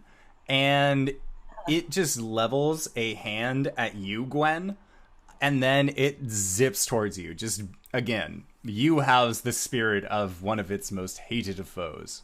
Does that provoke an attack of opportunity from moi? It does not, because he never moved from over the black circle. Sad face. Okay. And you see that this body just floats towards you and is rearing up and is going to try and do a very hefty strike down towards you. He's actually giving it the arc to try and bat you on top of your head as it happens. I mean, that's not very hard, but it is at advantage. Okay. So, that is a 17 to hit. Oh, yeah. Okay. So, he is going to deal total of 11 points of bludgeoning damage with his fist, and then he is going to try and strike out at you a second time. Nice. You can't hit me. Does a 14 hit? 14 hits? Okay. So, that is going to be for 27 points of bludgeoning damage. Okay. But reduced because you are raging. Math. But yeah, he has taken up his stance against you, and you can see that his form has this very thin, shadowed outline around it, and then it is inside of this body that actually makes its corporeal form. That you see that it is just rolling thunderclouds, and the eyes are just the bright, vibrant color of lightning as they just look at you with absolute hatred in their eyes. That is it for Nadiro. Next up, it's Coriander. Cori is going to... I'm going to do... What? I'm going to drop my shield and take out my sword and try to silence this evil mage. Okay. So I'm going to attack him. With advantage because he's prone.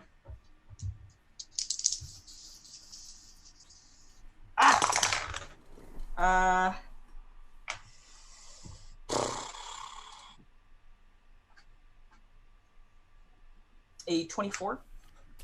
Okay, yeah, 24 will hit. Okay. Less. 16. Okay, sounds good. He does not seem to like that necessarily, but I mean, he just got stabbed. You have to find the right person to appreciate being stabbed. Those were both attack rolls. Oh, okay, never mind. Yeah, you hit with both of them. Sorry. Okay. I'm not gonna smite him. I'm not gonna do that. However, here comes damage.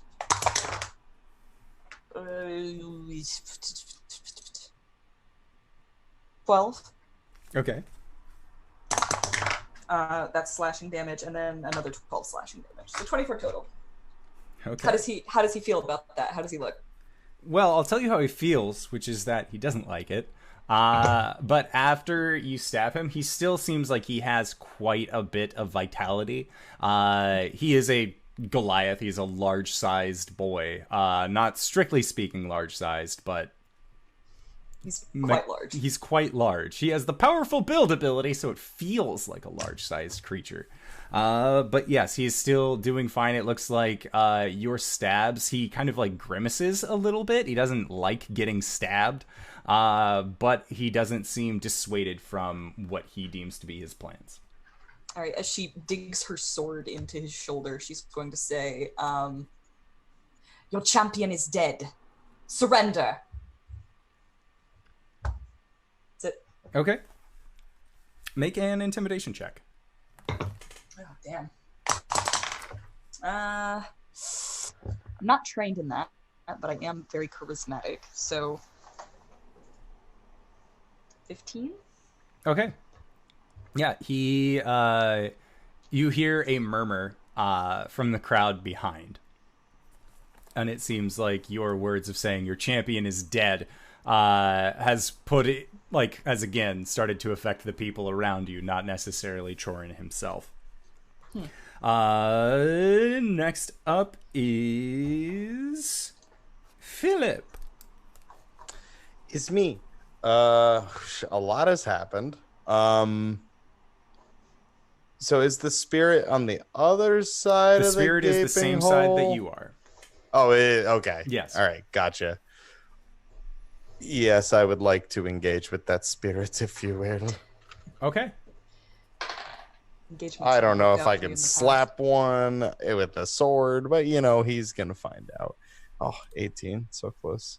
Let's say 23 to hit. Yeah, 23 hits. Roll for damage. Okay. And ooh, another 7. Look at me go. That's an 11 on the first attack. Okay. And I'm gonna swing again. Hey, there's the natural 19. Nice. Nice. Oh my god, it happened. Oh no, I need another die. Okay, that is 18 on the second hit. Okay. And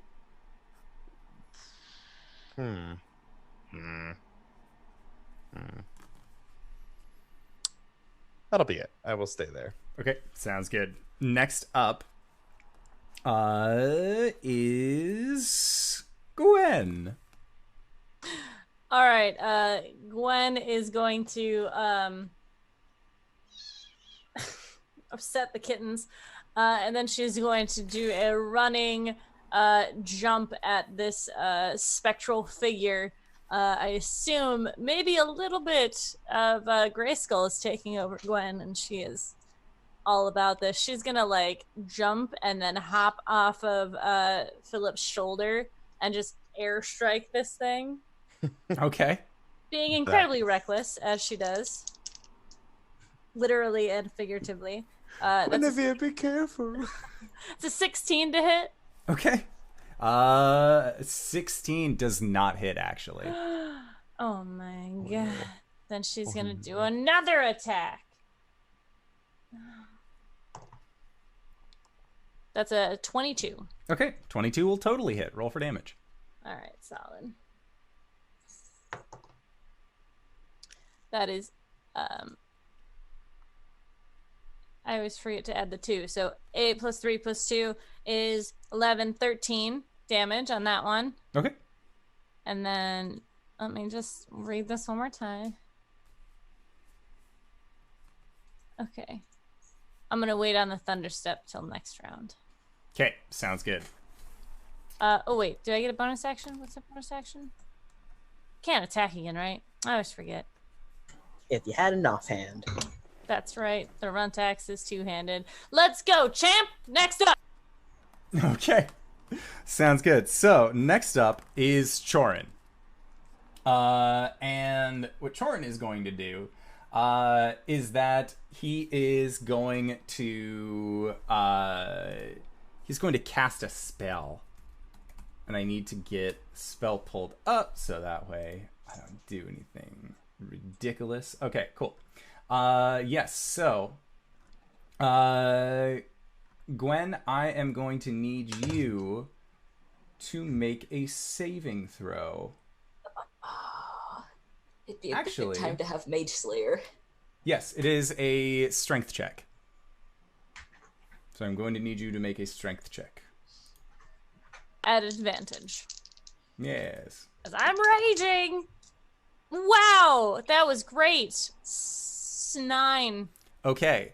Nope, so, 11. Haha, 11! Sounds good. So, Cori, you look down and tell Chorin, your champion is dead.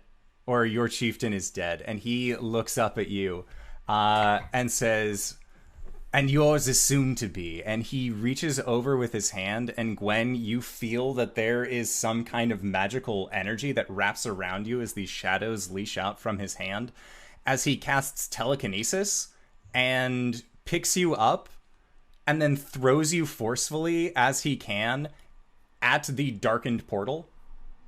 Ooh. As your body enters into the darkened portal, Gwen, you find yourself 200 feet up in the air. You are currently falling. Solid. And as he throws you in, you watch as the portal on the ground closes. The one up in the sky also closes off. And you are now rocketing your way towards the surface. And Chorin just has a big grin on his face. So, Arjan, is your go. You've watched Gwen just levitate up and get thrown into a portal. Dude's still down, right? Yes. Dude's okay, and the specter's still up. Yes. Cool. I don't like that at all. So, I'm gonna take another Eldritch Blast and crossbow shot at him. Once I am not dropping all of my dice. And ripping out my microphone.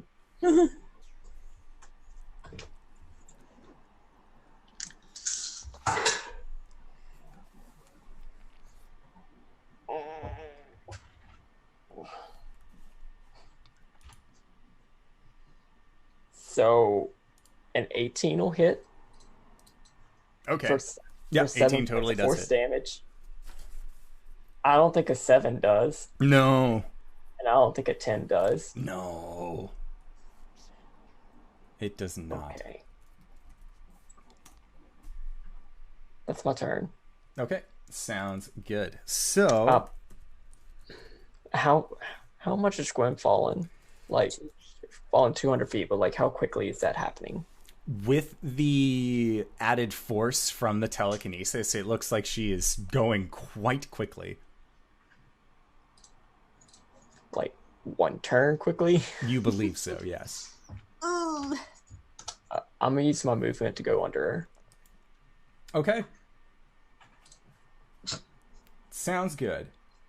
Are you got this, bud? I hope. Alrighty. So, Arjan, you have moved underneath where you believe Gwen to be falling. Next up, Caelum. Can I hold my action for when she gets into 60 feet, cast Featherfall on her? Featherfall is touch, correct? Nope. Oh, nice. See them. Sure.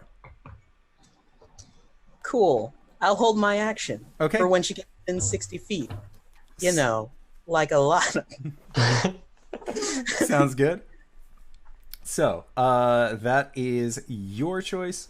It is Nadiro's turn, who is going to look over towards you, Caelum, and seeing as how you destroyed his vessel, he is going to then go, or no, because Philip, you are still within combat with Nadiro. So they are, again, going to square off and then begin trying to punch down towards you. At disadvantage because I hit him. That's true. I do not need to remain next to him for this to continue. That's true. However, he has a means of giving himself advantage, which he is going to be doing during this time. You're So, welcome. I it's still flat. did something. Philip, does a 15 hit? It sure does not. Okay. Just misses. Sounds Yeah. good. So yeah, his strike comes down towards you, but you are trained in not getting hit. This is a good time. And then he's going to try and make a second attack against you at disadvantage for 21. So he does not seem to have been able to deal damage to you during this time. And all attacks against him until his next turn will have advantage. So, then next up, Cori. That's me.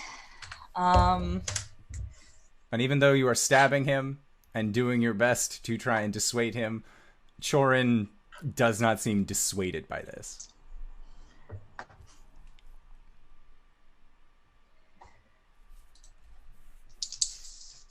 I'm gonna attack him again.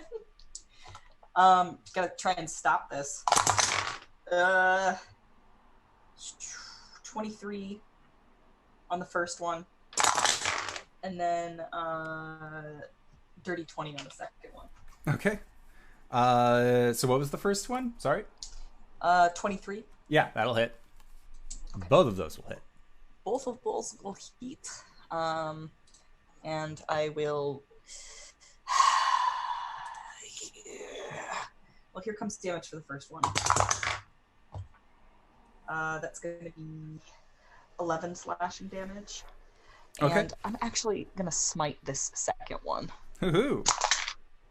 That is 13 slashing damage, and I'm gonna use a second level smite. So, he isn't Fey, Fiend, or Undead, is he? He's not. Or Fiend or Undead. He's 9 radiant damage. Okay. Sounds good. He's not feeling it. He doesn't like all of that has happened to him. Well,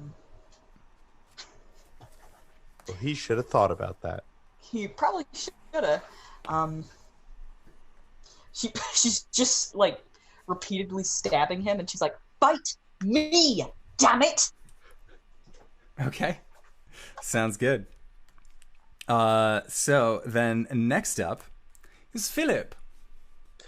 'Tis I. I'm just gonna keep on swinging. I think once Gwen fell in, there was a dramatic moment for him, like Guinevere, and then he looked up, saw her falling. It was like, oh god, and then saw Caelum cast Featherfall, and he was like, all right, just keep hitting, cool. He went through a lot during those few seconds there. I didn't want to interject, but there was a lot for him. Briefly thought about Todd trying to catch Gwen. It was a whole thing. I'm gonna attack. Oh, brother, that is a 6 on the die. I don't think an 11 will hit. No. Okay. 3 on the die. Yeah, okay. It's been a turn for him. I think he's a little disheveled. Yeah. Okay. It's my life. All right. So, Gwen, you have been picked up, thrown into a dark portal, and you are plummeting down to Earth. You are rocketing faster than you've ever felt. And for a brief moment, you think to yourself, this could be it. If I hit the ground, I have bones in my body still. Like, HP aside, I might not walk again. And as you are just falling as quickly as you can, you see that there is a brief moment where your stomach almost lurches a little bit as 60 feet away from hitting the ground, you feel a magic spell wash over you as Caelum casts Featherfall. And as you gently glide back down to Earth, Arjan very easily just catches you, sets you on the ground. Yeah? Oh, Featherfall's a reaction, so could I also take a cantrip? No, because you were saving your overall action. Okay. Yeah. So, yeah, Gwen, you have just been rocketed down. What would you like to do for your turn? She's gonna go attacky. Sorry, I don't know why I said it like that. She's gonna run back up to this bitch, slide through his legs, and then like jump off his calf and try to hit him in the back. The ghost? Yeah. Okay. She's gonna use her gauntlet, which is magical, to like vault herself up a little bit more. It was more of a just like, how are you getting these like physical grabs on this specter as you're jumping up? I like to from think my own specter. Just went through. Oh! Oh my god, it's a natural 20. Nice. Bow, bow, bow. Bwomp, bwomp, bwomp. And she bwomp. said, oh god, okay, there it is. That's hard to see anyways. She said, by the power of Grayskull, you shall be vanquished! Okay. That wasn't a great Gwen, but it was fine. 12 plus actions. 5. 17 damage on the first hit. Okay. And then second hit. It's a 15. 15 does not hit. Solid. She pops back down, slides through him. Okay. Did Rob take an attack with advantage against him because he reckless? That's true. I did not. Make your attack rolls. Okay. Both of them with advantage? Yep. It was all attacks against him. A 15 I know won't hit. And thanks, appreciate you. I'm looking out for you, babe. I appreciate you. Okay. So, Gwen, did you have anything else that you would like to do? Yes. Did you also take it with advantage? Because it's all attacks. Oh, wait, you hit. Yeah. My brain. The second one didn't hit. Make an attack roll. Okay. Sorry. That's Sorry. okay. Nope, it was a 7. God damn it, Caelum! Why did it make us look like fools? Okay, Gotta save you from crushing your bones against the ground. that's fine. Thank you. I will use the thunder step this time though. Okay. Sounds good. So he needs to make a dexterity save. Thank you. And that is a 16. Solid. So he makes the save. Yes. Does he get half damage then? Okay, solid. It's 3d8, I believe. Solid. Thanks. What about Rob? Because he was Is it- right on there as well. I would need to make a save Yep. as well. Oh no. Sorry. Actually, sorry. 3d10. Thunderstep is not a bonus action. Thunderstep I is a thought- full action. Misty Step is the bonus action. You already used your attacks this turn, so you would not be able to use Thunderstep. Oh, I'm sorry. You're right. I thought it. I was mixing it with what's the second part, which is when you attack. Yes. This thing. Okay, cool. Never mind. Things are fine. Okay, that's cool because that was a 4 on the die. Yeah, we're cool. Everything's fine. Just I could heal you. It's fine. Thanks. So, And we're done. Chorin looks up at you, Cori, and says, "The true chieftain will claim the Tread Thunder clan, one way or another." And as he does, you see that he brings a hand up towards you, and with a quick flourish, it looks like he is turning a key. And as he turns his hand in this key-like motion, you see that he sinks into the ground, and he disappears from where you are as this kind of, again, deep, dark portal apparates beneath him, and then he is gone. Can I try to jump through it? The way that the spell works is that it is, if you were a willing creature, yes. Are you a willing creature to this spell? Yeah. Fucking you and these goddamn portals, Coriander. Hey, she'll come back with a Make new a- form. It'll be fine. Or lack Everything's thereof. The last time fine. Make a dexterity save. I'm not gonna let him get away. I can't let these wizards fucking bounce on me. Ooh. So that's gonna be oh, that's only for other things. This isn't against a spell, is it? It is not against, as you are trying to join the spell. Yeah. All right. So that's a 6. Okay, so with your 6, as he is sinking in, you typically grab onto people with your right hand, correct? Yeah, sure. All right. So, Oh, fuck. as Chorin sinks down into the shadow, and Actually, she would. Oh well. I'm actually trying to remember which one she does her sword with. she's a right-handy for sword arm. Because she was using her sword. Yeah. Okay. She was. I think she was holding him with the right hand because the shield was in her left. All right. Go ahead. Well, no, because you had been stabbing him with your sword single-handedly, so that's righty. Right. So you would have been holding on to him with left. Okay. Sure. Okay, so as he sinks through and you try and go through his portal with him, there is a moment where then the shadows wrap around where your arm is, and you got about up to your elbow, and the shadows stop.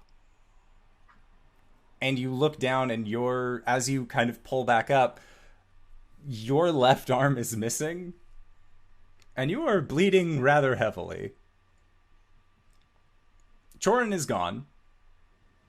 And at this, Nadiro stops and looks at you, Philip, looks over at you, Gwen, and you hear, "This isn't over." And you see as he seeps down into the ground that he enters into shadows as well and disappears. Indoor, what the fuck? Indoor, what the fuck? Do I get to say that now? Indoor, what the fuck? You do. So, Cori, what are you doing about your arm currently, as it seems to be missing? I think the immediate reaction is to punch the ground angrily. And With your then... hand or your stump? No, with the actual hand. And then, like, just kind of, like, stand up, just, like, clutching it. I lay on hands, I suppose. Do I take damage for this? You are going to be taking a total of 25 points of force damage. Swear to God, you these goddamn portals. Okay. Great. Wait. Yeah, I'm gonna... Yeah. Use up the rest of my lay on hands and also a cure wounds. That's what I do. Okay. Sounds good.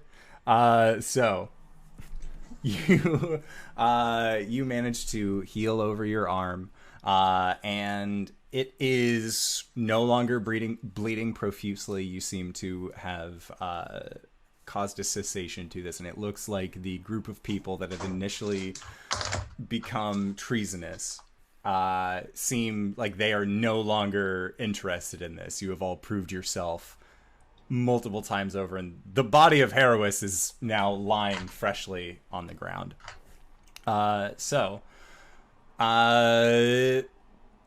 As you all kind of take stock of the situation as a whole, as Cori is holding on to this stump of an arm, Also, I think I dropped to my raven form.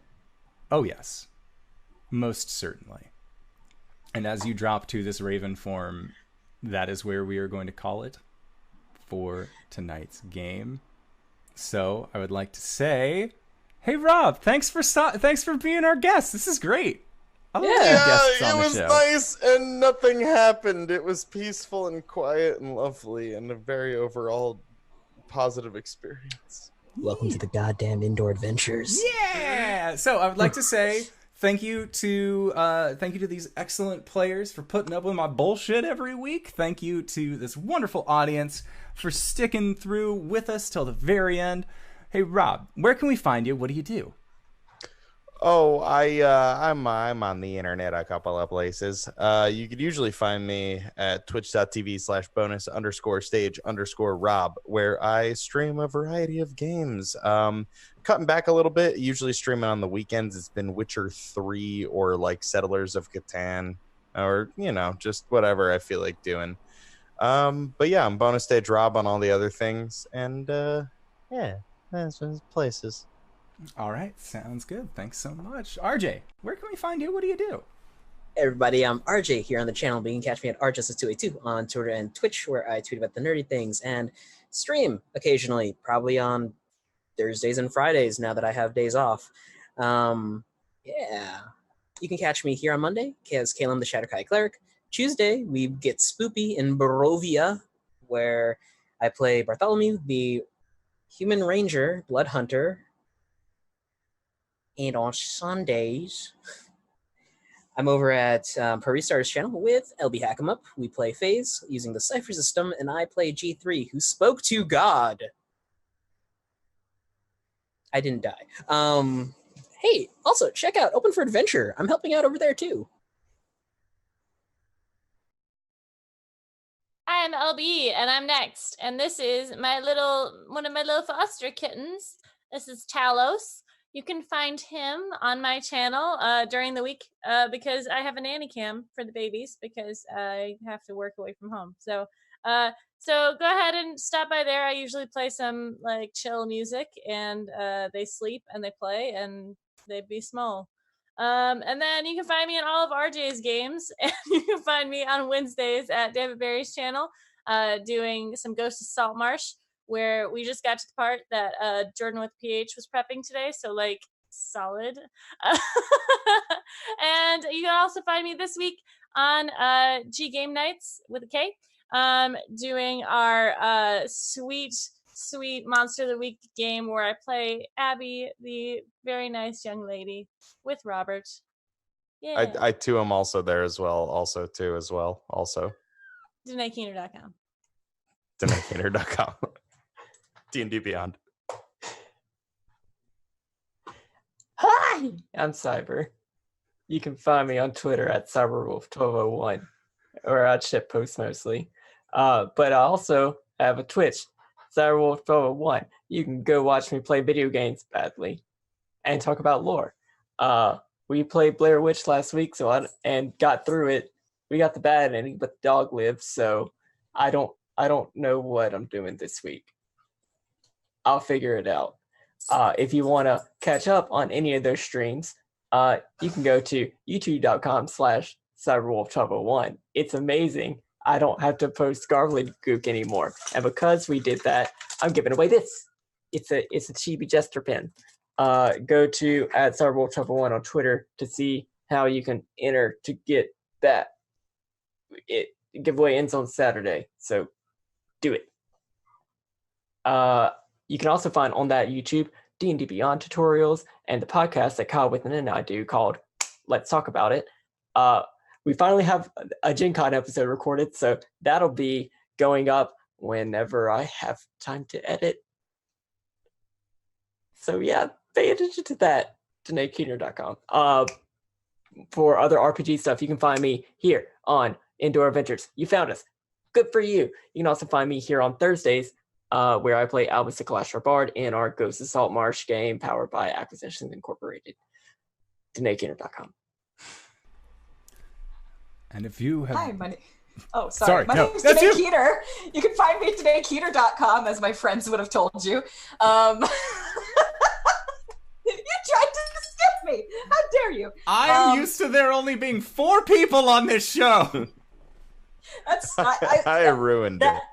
That's fair. That's fair. But I get enough advertisement as it is. You can find me at DanaeKeener.com. I do nerdy drawings, mostly related to D&D. I also did a doodle for today. It is our good buddy, our halfling friend, Mr. Phillip, and you can see that. Eventually, I'll put it up on the website. I'll also put it in the Discord. You can also find me here tomorrow running Curse of Strahd. We're going to find out what happened to Speedy's family. So please come and see that. DanaeKeener.com. And if you have made it this far, you probably already know who I am. But if you don't, hey fella, how's it going? It's me, your buddy, your pal, your friend, the Indoor Adventurer here on twitch.tv/Indoor Adventures. We do this show Monday, Tuesday, Thursdays at 5:30 p.m. Pacific Standard Time. That is our homebrew games, Curse of Strahd, and then Ghosts of Saltmarsh. And on Saturdays... Currently, I don't know what my new work schedule is going to be like with my recent job. So currently, Saturdays at 11 a.m. Pacific Standard Time, you can join us for community days, which are either I'm building a Gundam, or I'm painting, or we're doing our Looming 20s game. Saturdays are kind of just a do what you will day, and I greatly enjoy those because it helps keep me from experiencing burnout. But if you are interested in helping support the show, to make it feel like all of our long hours are worth it, consider going to patreon.com/Indoor Adventures, where you can sign up and help support the show in a way that also gets you an after show. called Nights in the Courtyard, where we answer questions not only from you guys, but also from each other. So, in case there are any questions that you all want to ask Rob, feel free to drop them in our Questions for the Courts section in our Discord server. Otherwise, feel free to leave them in the chats, and we will do our best to read through it.